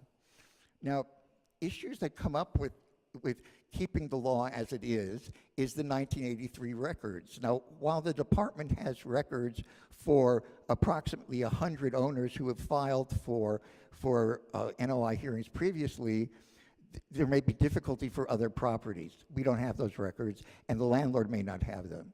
Now, the law allows the landlord to propose an alternate base year if records for 1983 no longer exist, but the alternate base year typically is 3 consecutive years added together between 1984 and 2002.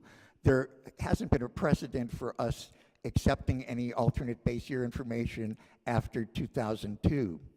The process is cumbersome. It requires extensive documentation of a building's income and expenses for 2 12-month period, and it takes substantial staff time evaluating the documentation. The City of Los Angeles pass-through program, as we talked about before, allows owners to recoup up to 50% of the seismic retrofitting costs over a 10-year amortization period.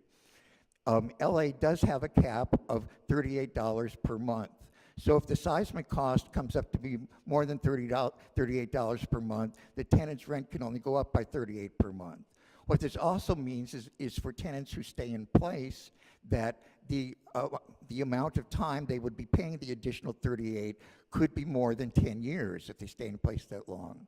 The law allows them to be charged at $38 until the landlord is reimbursed for that seismic cost.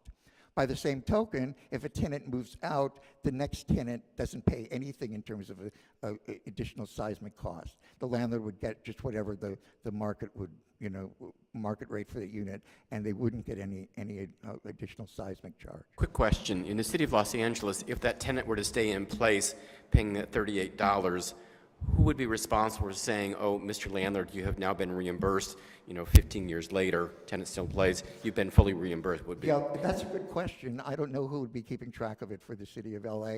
And one of the reasons why they decided that the pass-through cost was going to be part of the rent and we included annual rent increases was a fear that if it was separated somehow, that no one would be able to keep track of it, that it was going to be included anyway in the annual rent increases so that by landlords, and that it would be difficult to track. So part of the reason, as I understand it, that they included it as part of the rent was one of expediency rather than some sort of philosophical decision. I think that's a good question. Who's going to decide after 10 years, 11 years, 12 years, whatever it is, that the rent goes back? The San Francisco pass-through is basically 100% over a 20-year amortization period, which comes out essentially to be the same, except the amortization period is longer, 50% at 10 years or 100% at 20 years. But the San Francisco pass-through can be as much as 10% of the tenant's rent. So it doesn't have a $38 cap, but tenants who are experiencing hardship can apply for an exemption if, again, if they have public assistance, their income's less than 80% of the area median income, which is lower income, and tenants can also apply for relief if they can demonstrate exceptional financial circumstances. One of the questions to consider here is, should mandatory seismic retrofitting be considered differently than other anticipated capital improvements? There's the argument to be made that a landlord can expect as a normal operating cost to have to replace the roof, to have to replumb the building after a certain amount of time. But landlords may not have anticipated having to have a large seismic expense, and does that make it something different that then should be somehow treated differently, allowed, through a pass-through or some other way? Should the city's current rent adjustment application be used to determine if the cost of retrofitting is shared between the property owner and tenants? And if so, should the process be reviewed and possibly modified to accommodate if we think that there are issues or problems with it? Yeah. Sorry. Thank you, Chris. I appreciate it. Commissioners, I just wanted to pause for a moment, and for the audience as well, for these questions, because I think it's important to emphasize that we as staff don't have positions here on how we should move forward. And in the staff report and in the presentation, we're posing questions. These questions are not rhetorical, they're just simply questions that we're putting out there, because I think this is a very important policy decision for the community. We do have a very valid process in the NOI. We do realize that there's some issues and some questions with it. For instance, what do you do when you don't have 1983 base data? We don't have a precedent for that. And how would those calculations look if you did use 2010 base data versus your current? That's something that we want to sort out. But importantly, we have some fundamental questions that we wanted to put forth to the Commission. We thought that the Commission may want to consider these, ponder these, and develop some initial, perhaps tonight or perhaps at another meeting, develop some initial recommendations to send to the Council and ask the Council for some guidance on how we should proceed forward. Ultimately, should we look at pass-throughs versus NOIs? We did go out to the community. I think a few of the folks in the audience that joined us at one of those meetings, and we did hear initially from community members, we definitely want to come back out to the community.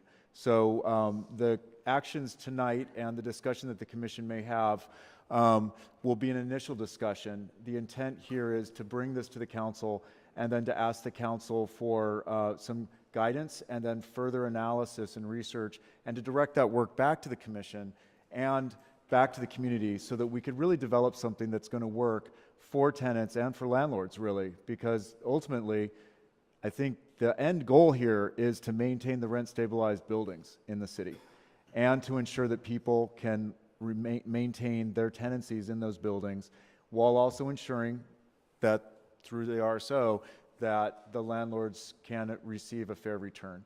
So again, thank you, Chris, for letting me cut in there for that moment to explain that. I'm going to turn the microphone back over to you. Thank you. Well, I think that pretty much actually was, where we were going to end it in terms of, do you have any additional questions for me regarding my research? Commissioner Topchin? You just went through. Mr. Usler, based on the research, I wonder if we could figure out how the cities, Los Angeles versus San Francisco, what was the analysis or the logics behind that LA's 50% cost recovery versus San Francisco's 100% cost recovery? I think the 50% in LA, I think it goes on the concept of the landlord and the tenant being a partnership. So most of these costs are divided 50-50, like in terms of like registration fees and other things. The 100% for San Francisco had to do with litigation that they were involved in, basically years ago. And they felt that based upon the litigation, that they were in a position of having to do it 100% pass-through, which is why then they amortized over 20 years, which comes out to be essentially the same thing. So 50/50 Lay's concept is both parties, tenants and landlords, they equally benefit from the seismic retrofit. Right. That's, okay, thank you. You mentioned in San Francisco where they pay, it's over 20 years, but 100%. But unless they're low income, they can get a waiver. Right, and I don't know, it sounds to me like, especially with a city as large as San Francisco, that that's going to be a bureaucratic mess. I honestly don't know Pays how that for works. that. I mean, does the tenant just eat that? That's a good question. I do not know. There's another point. I don't know if everybody's noticed this as well. The LA system, and correct me if I'm wrong, Chris, if you amortize something for 10 years at 50% of the cost, it works out monthly to the same dollar amount as you would be paying if you amortized at 20 years at 100%. So the tenant in San Francisco is paying the same amount monthly, just for a longer period of time. Makes sense. Thank you. Any other questions so far? Going back to the beginning of the of your report, Chris, my main concern was, and that's what I raised at the last meeting, the reduction for parking and the storage, and I appreciate it. Thank you for including the explanation in the report. So, as I understood, that would be part of the recommendation to the city council, that to include it as a kind of a mitigation factor in a THP, right? So my understanding is that the staff will be including that as part of a mitigation factor. Yes. Yeah. All right. Thank you. So do you want to go ahead and continue on with these questions or pose these questions? Is that how you wanted to proceed, or? Yeah. Yeah.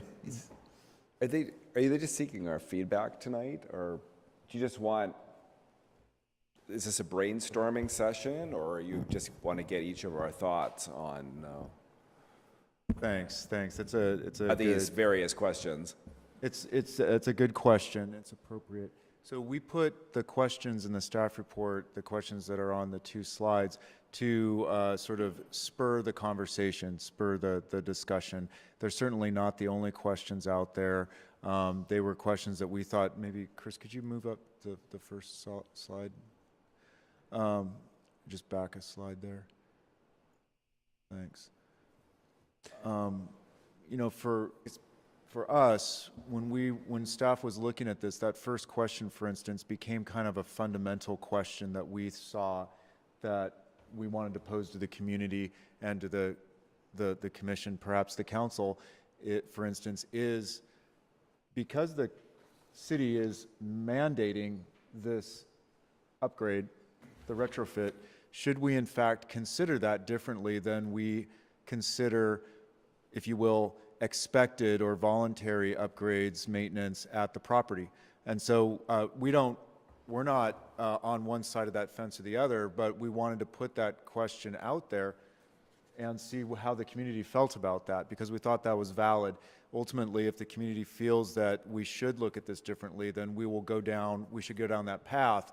We would separate it out, and we would, create a separate freestanding program, if you will, that only applies to the seismic retrofitting, for instance. So, go ahead, David. My thought is that each of us provide our thoughts about these various questions, and then maybe you can compile them and give that as feedback to the city council. Is that? I think that's appropriate, and perhaps what we could do, if the commission was comfortable making some form of a recommendation, that it be a recommendation to the council that we continue the research and analysis, that we allocate, if the council felt it appropriate, allocate some funds to bring on a consultant to do some further research on the numbers and looking at these different either the NOI program that we have now and any necessary changes we might need to address, or looking at a pass-through, and that we then, the council, direct the work back to the Rent Stabilization Commission. I'm willing to make that as a motion. Right now? Okay. Yeah. We have it on record now. So moved. However, I'd like all of our individual comments to be included in some sort of summary that would be passed on. And that would be very helpful for us as well. And I mean, again, I'll emphasize initial. These are all initial. So, oh, sorry. Go ahead. Rather than a formal motion, could we just all agree by consensus that we would like to give our comments and we would like to, have this come back to us, send it to council. We would like to see some, based upon the comments and whatever also the council adds, but some more time and investment put into this, that we could bring this back, just as is actually what he said exactly. Yes. But can we just do that by consensus so that we can kind of keep Is there a second this to my conversation? motion, by the way? Yeah, there was already a motion. Well, if there's no, I haven't heard of a second, but I was asking. Second. I was asking if we could just do that by consensus. So. Yes. Yeah. Okay. Yes. Oh, I mean, I'm sorry. I guess I wasn't. I was just saying, can we just all kind of agree that that's the direction we're going? But we can do a formal motion if you'd like. Oh, okay. Okay. I just didn't know. I just wanted I to heard undercover. I heard a recommendation to make it as a motion, so it doesn't Okay. matter to me.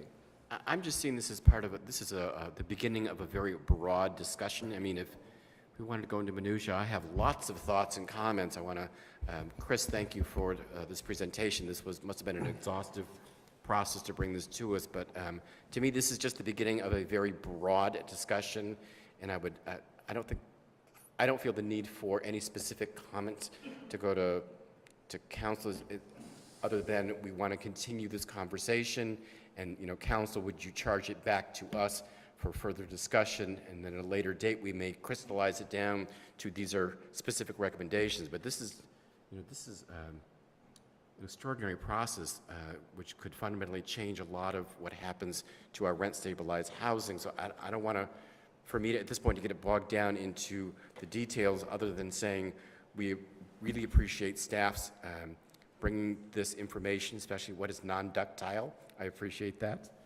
But we want to continue this conversation over. And let's, before we continue the conversation we're having right now, let's go ahead and listen from the public. Sorry, we kind of got ahead of ourselves.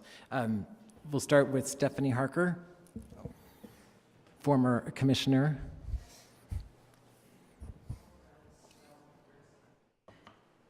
What's a commissioner? You're always a commissioner.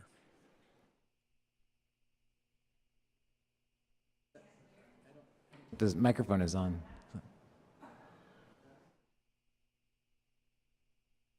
It's one way to shut me up. There it is. Would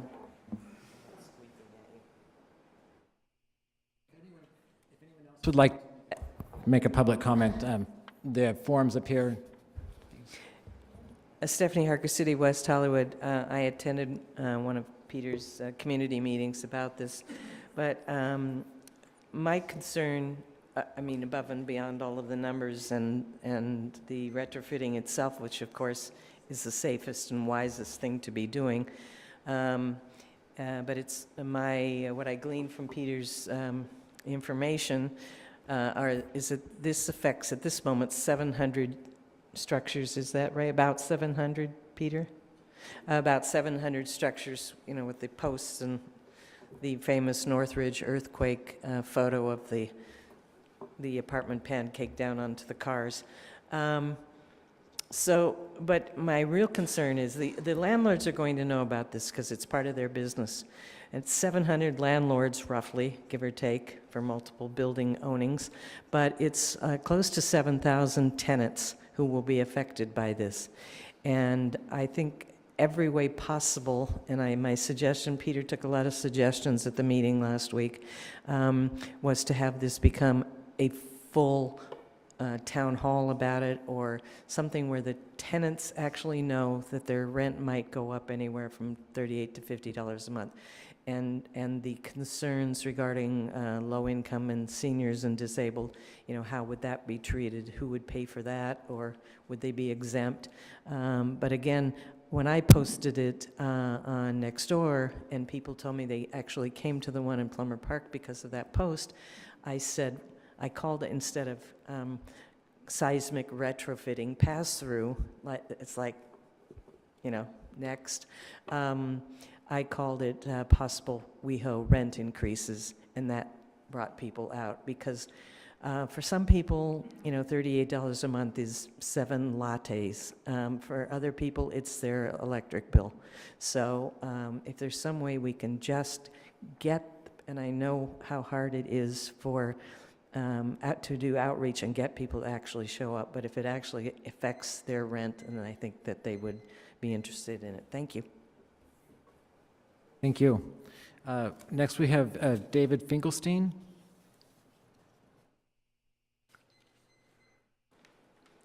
David Finkelstein, Beverly Hills.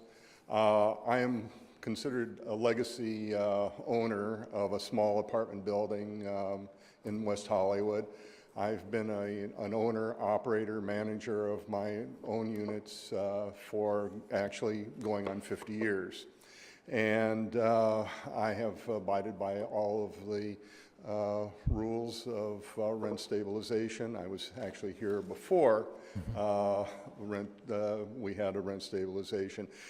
And I participated in the original meetings where NOI was presented.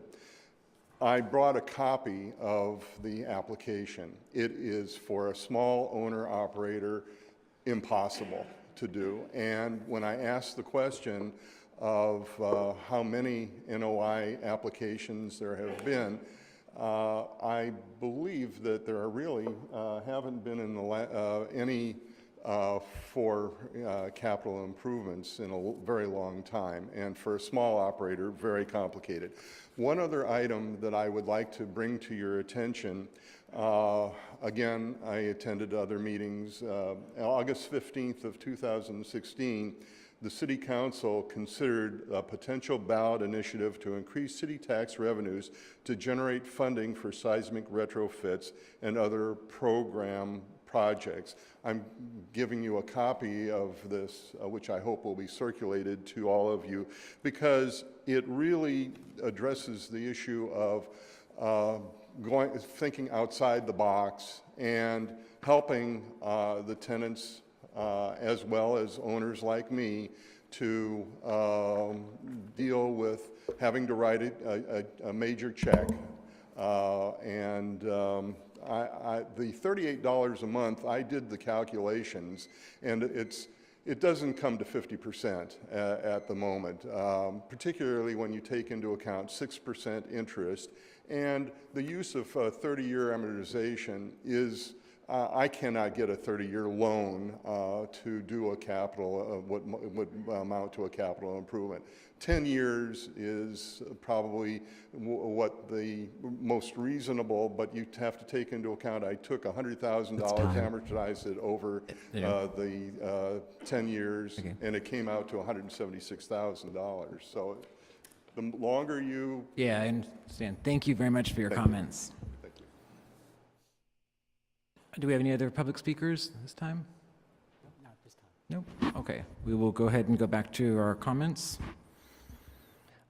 I'll be happy to start. I guess I'm really concerned about the cost of the seismic retrofitting. There's already a lot of, because of rising rents, there's already a lot of pressure in the community on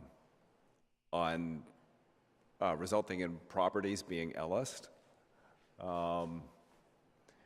I think as rent stabilization commissioners, we need to be primarily concerned with preserving rent-stabilized properties.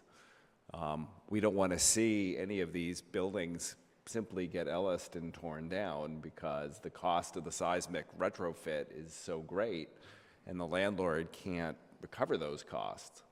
So, while I understand the impact on a rent increase on a tenant, And that, say, $38 could be a lot of money for some of our tenants. You know, I think I'm more worried about the possibility that the seismic retrofit is going to result in a lot of properties being Ellised and torn down. So, you know, I do think the city should seriously study the possibility of implementing some sort of pass-through. I don't think the NOI process is at all workable. Based on what we heard tonight, it sounds like if we use the NOI process, the landlord might not be able to recover any of his costs. And there's a lot of practical reasons why, you know, it's hard or impossible to really use the NOI process, you know, due to not having any Bay State records and so forth. So, you know, I've been on the commission long enough where I've heard appeals of a bunch of NOI decisions, and you know, the rent increases, if any, rent increases, if any, have ever been allowed, have been so small that it just wasn't worth the landlord's time and money to go through that entire process. So my sense is if they use the NOI process, the landlord is not going to be able to recover any of these costs, and they're going to be stuck with the decision, am I going to spend $175,000 seismically retrofitting my property? You know, why don't I just evict all of those rent-controlled tenants, tear down the building, and build luxury condos? I don't want to see that happen. So I think the city really should seriously look at the possibility of, you know, having some sort of pass-through with, you know, but obviously I think the pass-through should be subject to caps. You know, I think if possible, there should be hardship exemptions that are available. You know, I don't really have an opinion about whether it should be, you know, 50% of the cost over 10 years or 100% of the cost over 20 years. I think that's something that would have to be studied more. But I am concerned about the impact of a pass-through on our low-income tenants. So we definitely need to look at the possibility of having hardship exemptions and having a cap, whether it's a, you know, 7 or 8% of the rent, or $38 a month, or $25 a month. Again, I think that has to be studied more.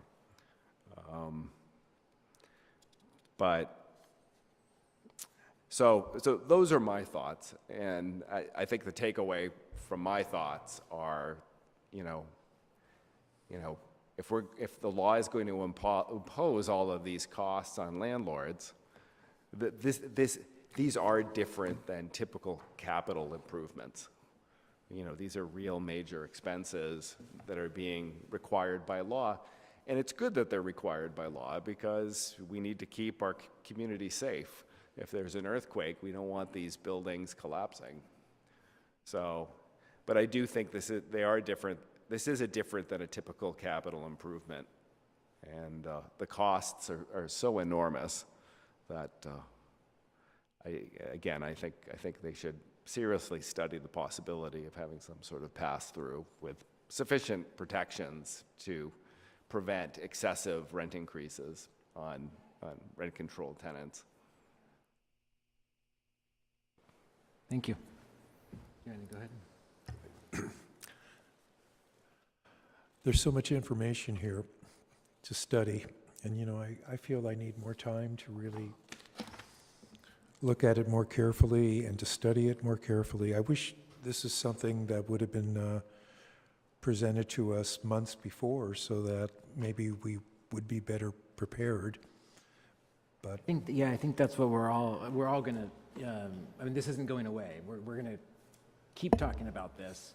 We're going to involve the public more.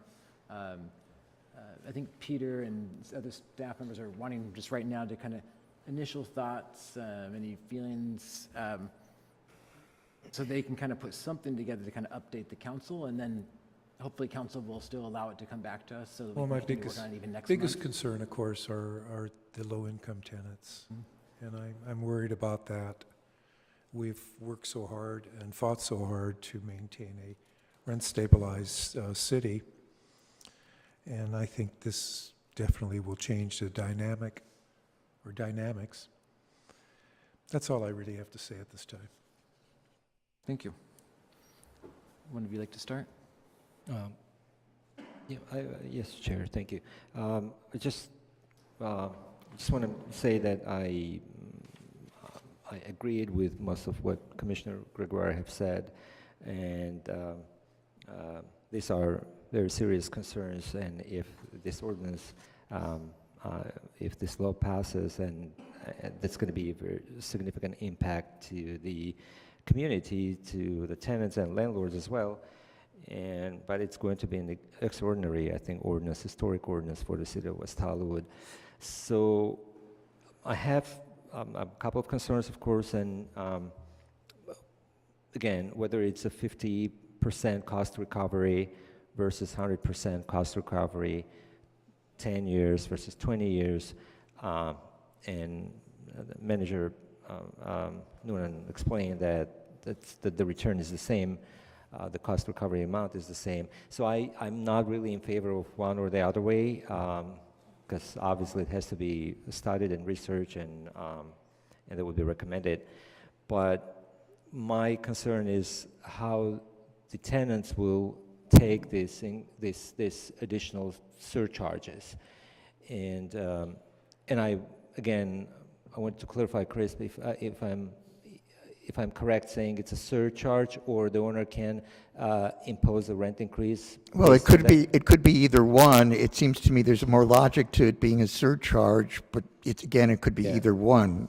Because if it's part of the rent, then you're getting the annual adjustment, and if it drops off after 10 years, you're not dropping off the amount that it was increased by the annual adjustment. You're just dropping off the whole amount. I mean, whole amount. That's why it makes sense. Surcharge would seem to make sense. Right, and I wonder if that is emphasized in the report or in the recommendation to the City Council, that it is a surcharge versus a rent increase.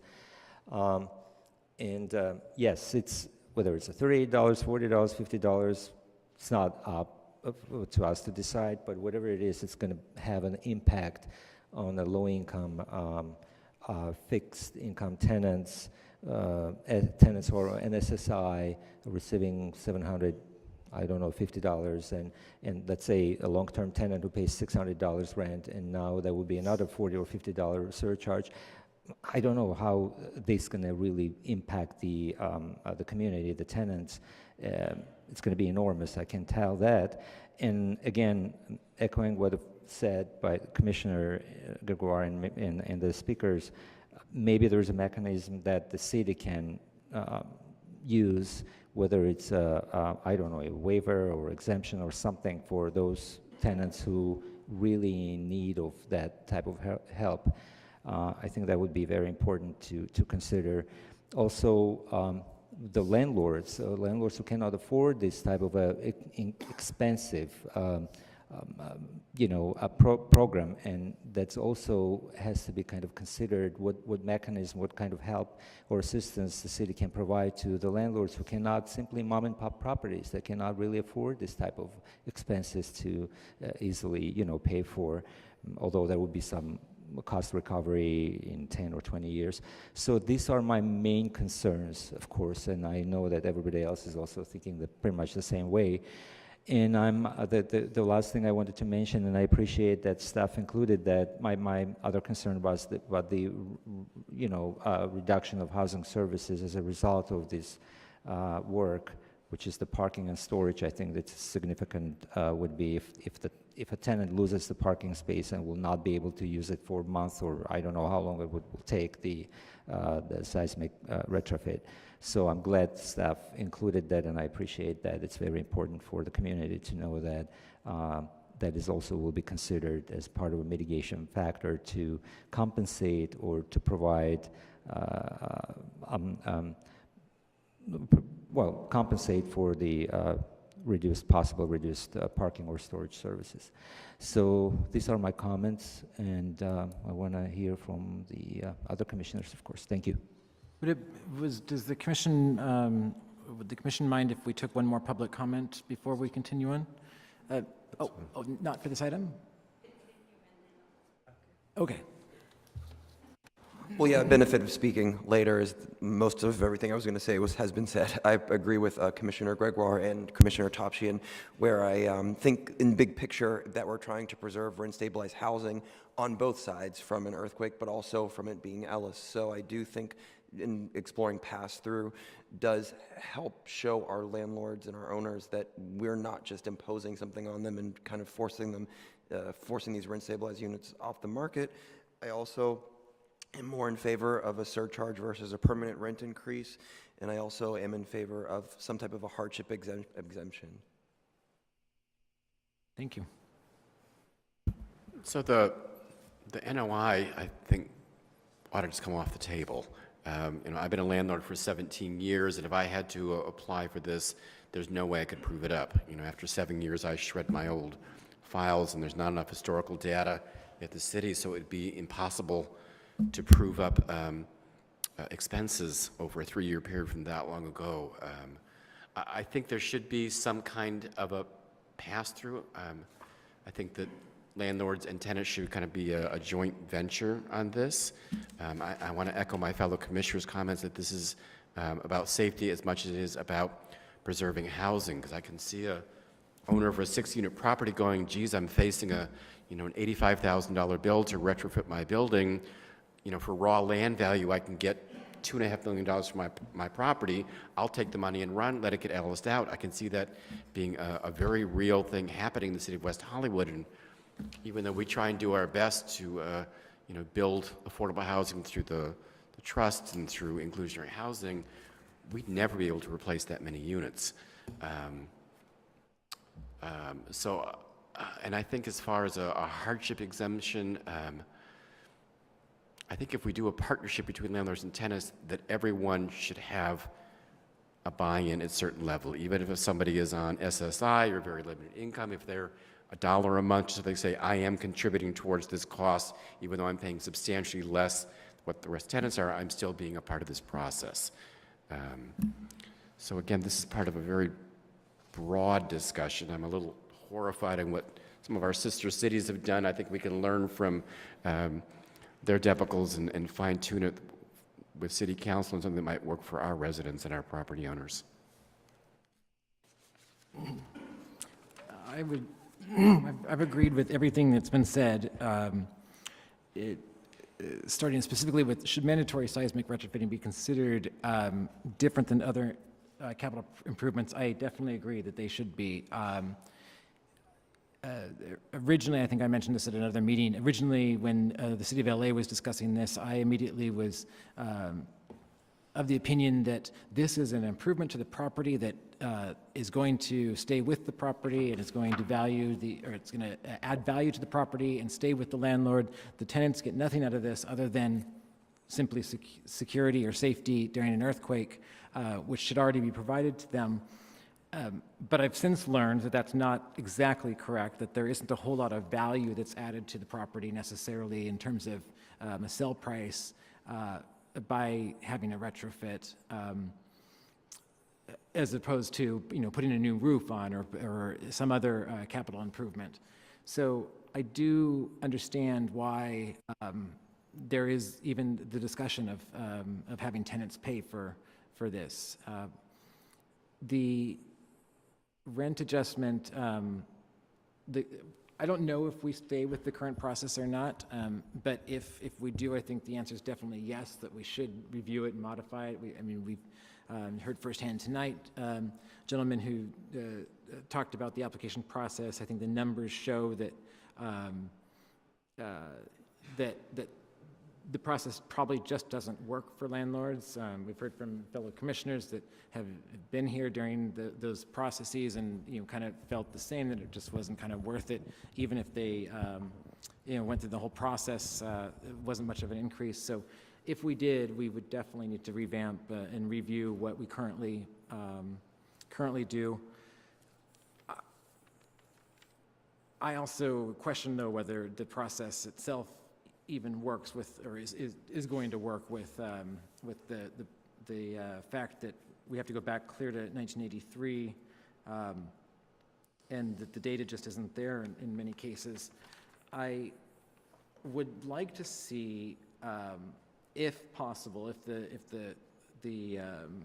through more study, if one of those things that were studied was, and I'll compare it to a study I saw in the city of Los Angeles. They did in their, when deciding what their linkage fee was going to be in this last couple of years, they've been discussing it, is they had a consultant come in and they actually did a feasibility study, and there was a report that showed if you were a commercial property, you could afford this much to pay for a linkage fee, and it would not affect, your business, or they didn't expect it to affect whatever plans that you would have had in place. Same with building homes, what the linkage fee would be.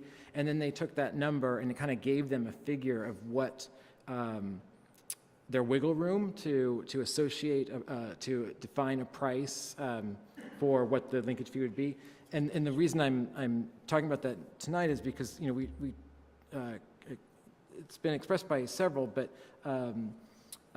Commissioner Gregoire had mentioned very clearly about the concern about, this might just put people over. Just the requirement alone to retrofit a property might just be that number that puts them over, and it's better for them to financially just to demolish the building. We lose the rent-controlled, rent-stabilized units, and it becomes luxury units. So. This type of study that I'm thinking of would try to figure out how likely that is, and are we at that, the edge, or do we have a little bit of room so we can kind of breathe a little easier? But I don't know if the city would be able to fund that study or to do that. But that's the type of information that would be very helpful, I think, for all of us. And even city staff in the coming years.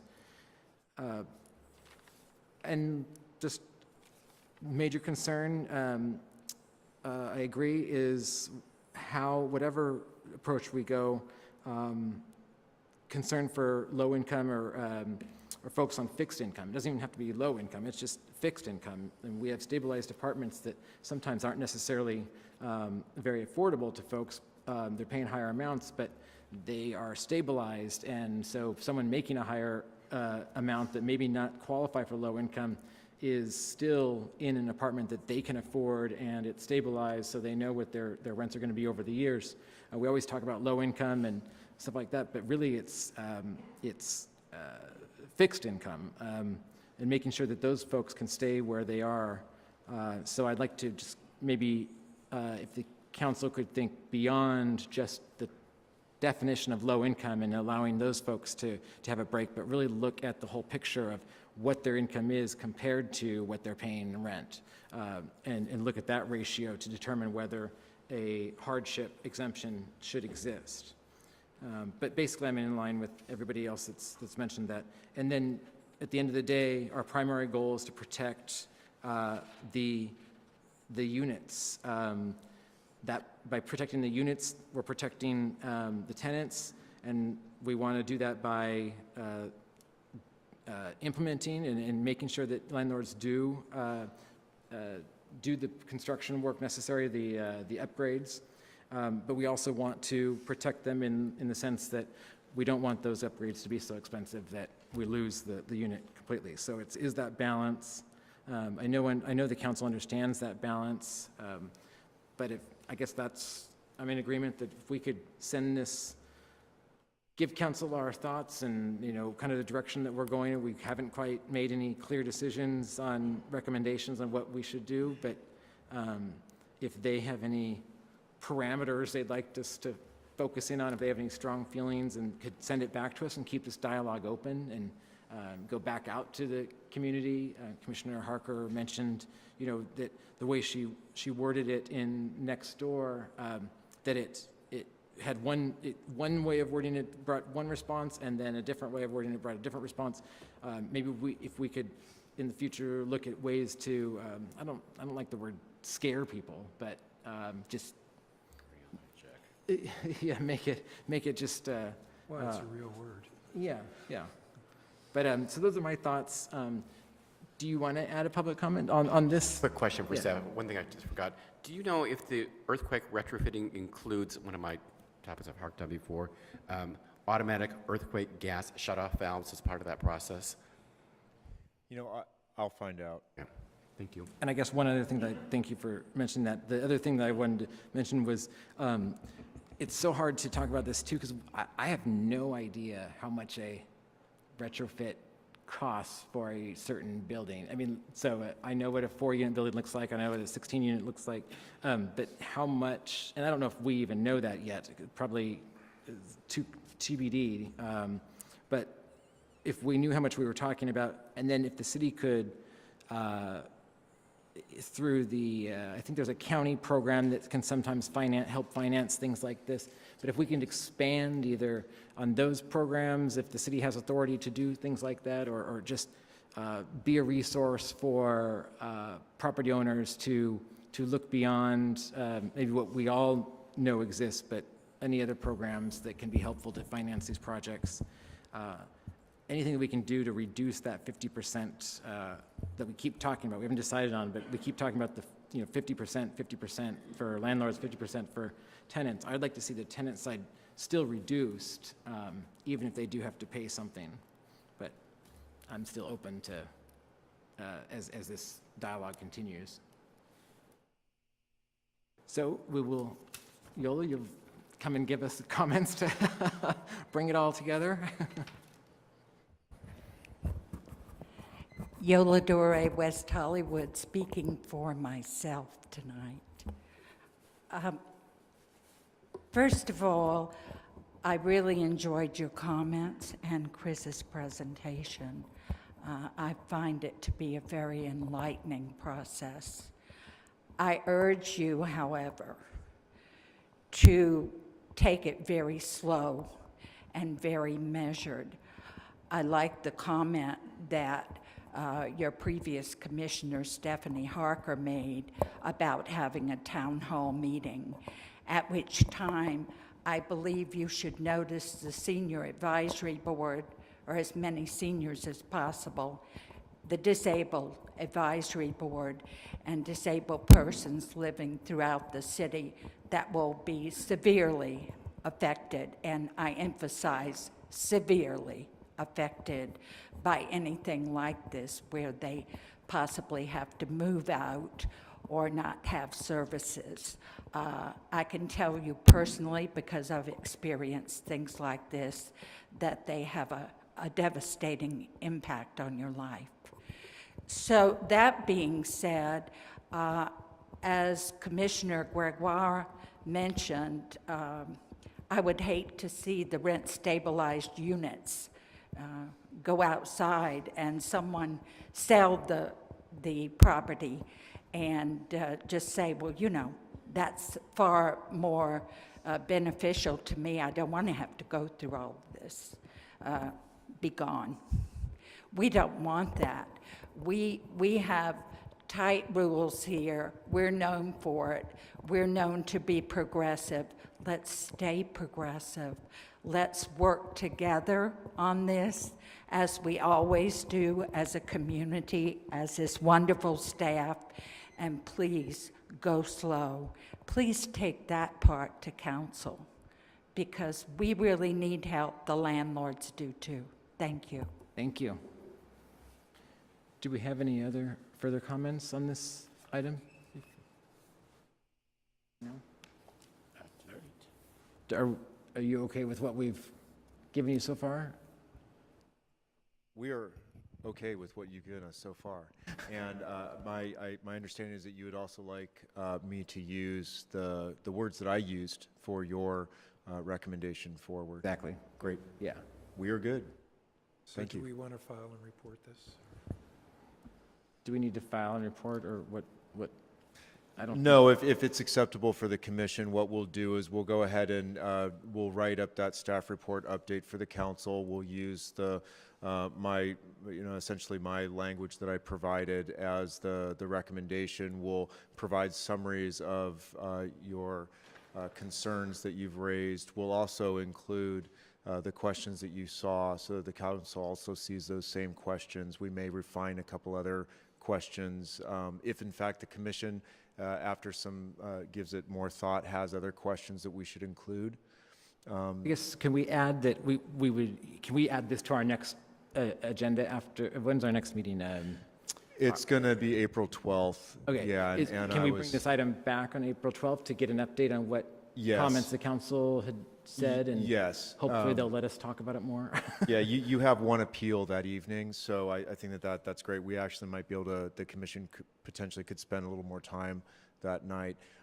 If the council does allocate funds, we most likely won't have a consultant in place. At that point, we may have some additional information, though, that we can provide you. My intent here is that we be as transparent about this as possible, and to just simply, for the community as well, we want to share all of the information, put it out on the table. I personally love the idea of a town hall. And, because we want everyone to be included in this process and to make sure that when the decisions are made, that no one feels like they weren't heard. All right, thank you. And thank you very much for the report. This was very, very informative.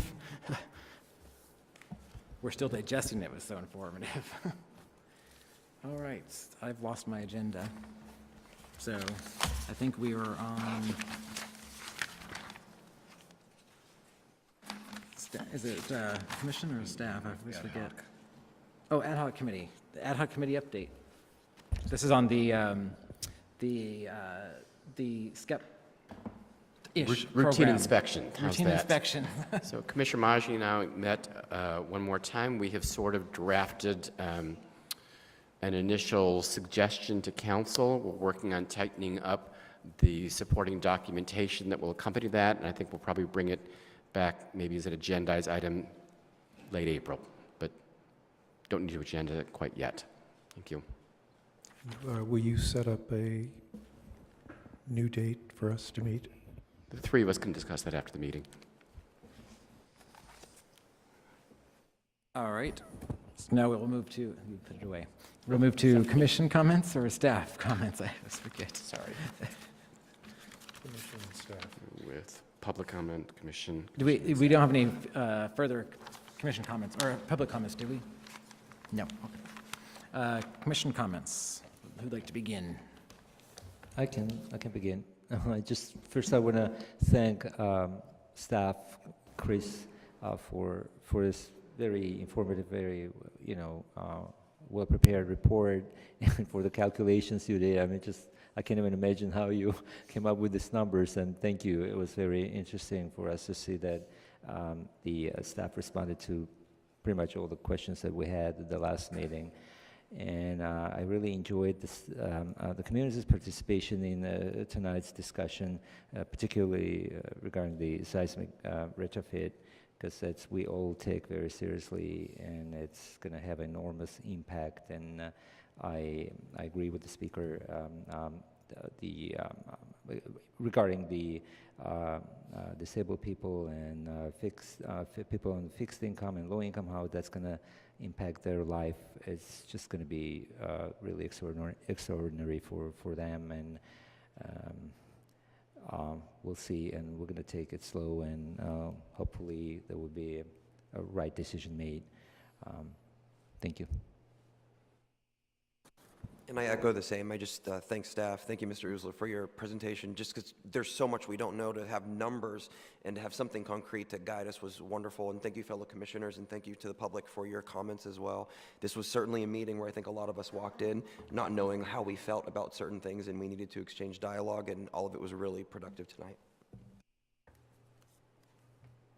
I would like to thank you too, Chris, and I'm not surprised that you can come up with all these calculations. It's something you've been doing for close to 30 years, and I'm always grateful to have your wonderful knowledge and history of rent stabilization here in West Hollywood. You're a treasure. Thank you.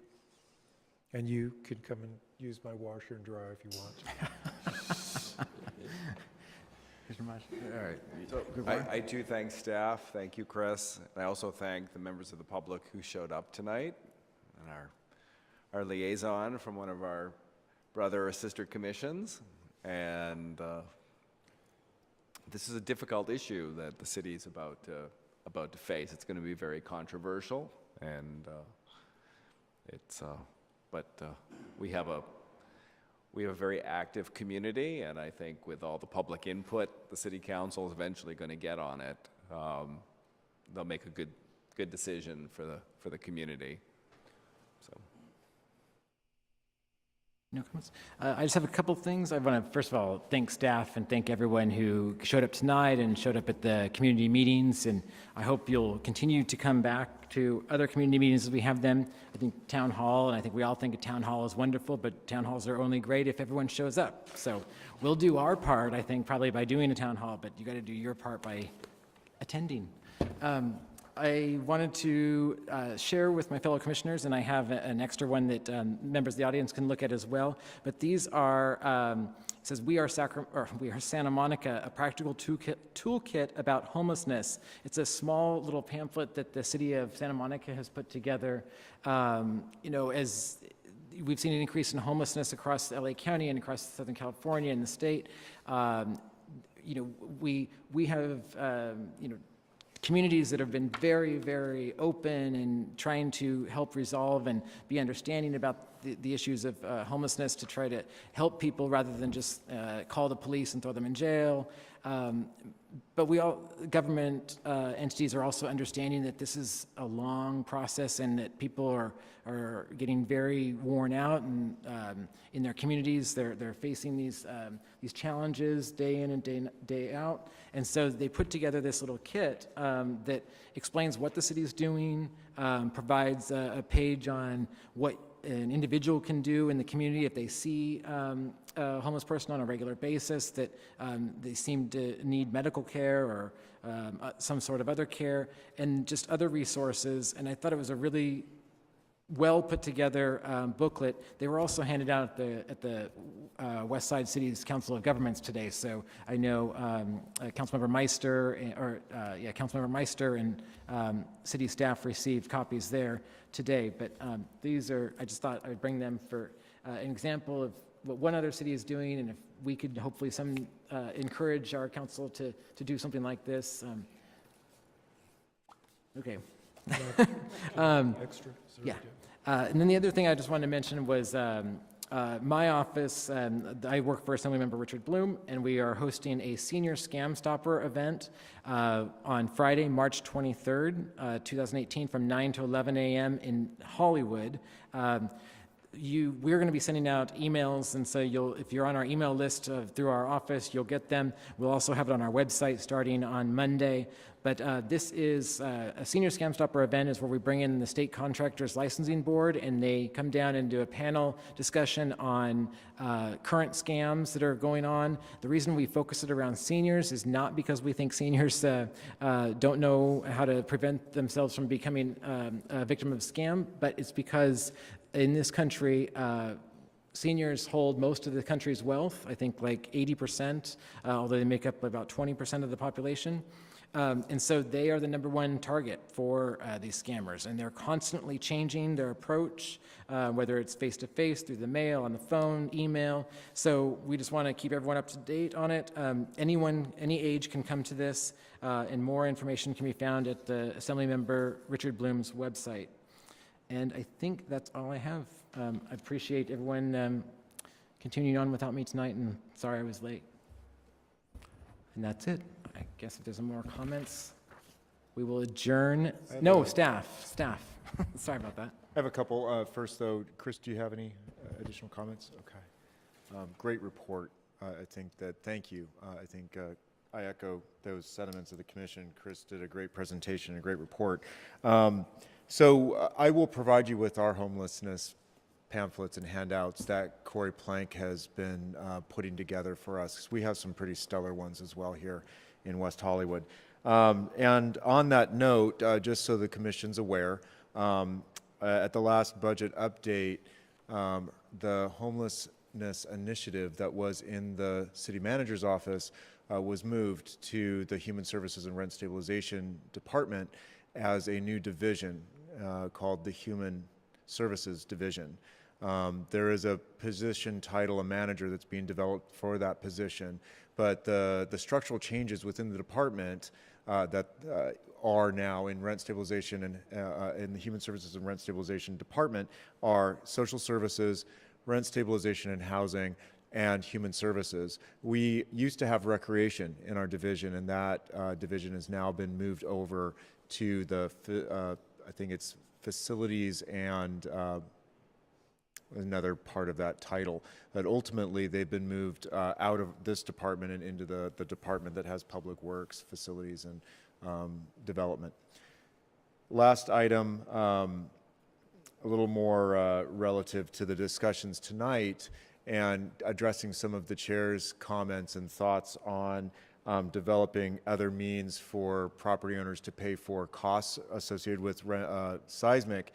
The last council meeting, the council did direct staff to go forward and develop a rehabilitation program, rehabilitation grants for buildings. It's primarily targeted at our affordable housing buildings, and this would be a grant source available for any seismic retrofitting necessary in the nonprofit-owned buildings and any other capital improvements or other costs that are above and beyond the reserves now.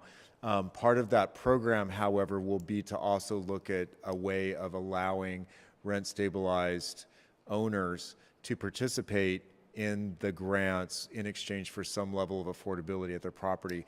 And I could see that, you know, a way that this might be very valuable or helpful is for those property owners, if there's a property owner out there whose entire building is a very low rent. Perhaps that's a case where they would be able to qualify for this type of a program in exchange for maintaining those rents. So more to come as that's developed. I just wanted you to be aware that that's something that staff is pursuing at the council's direction. Those are all my comments. With that, we will adjourn until our next meeting, which is, April 12th. April 12th.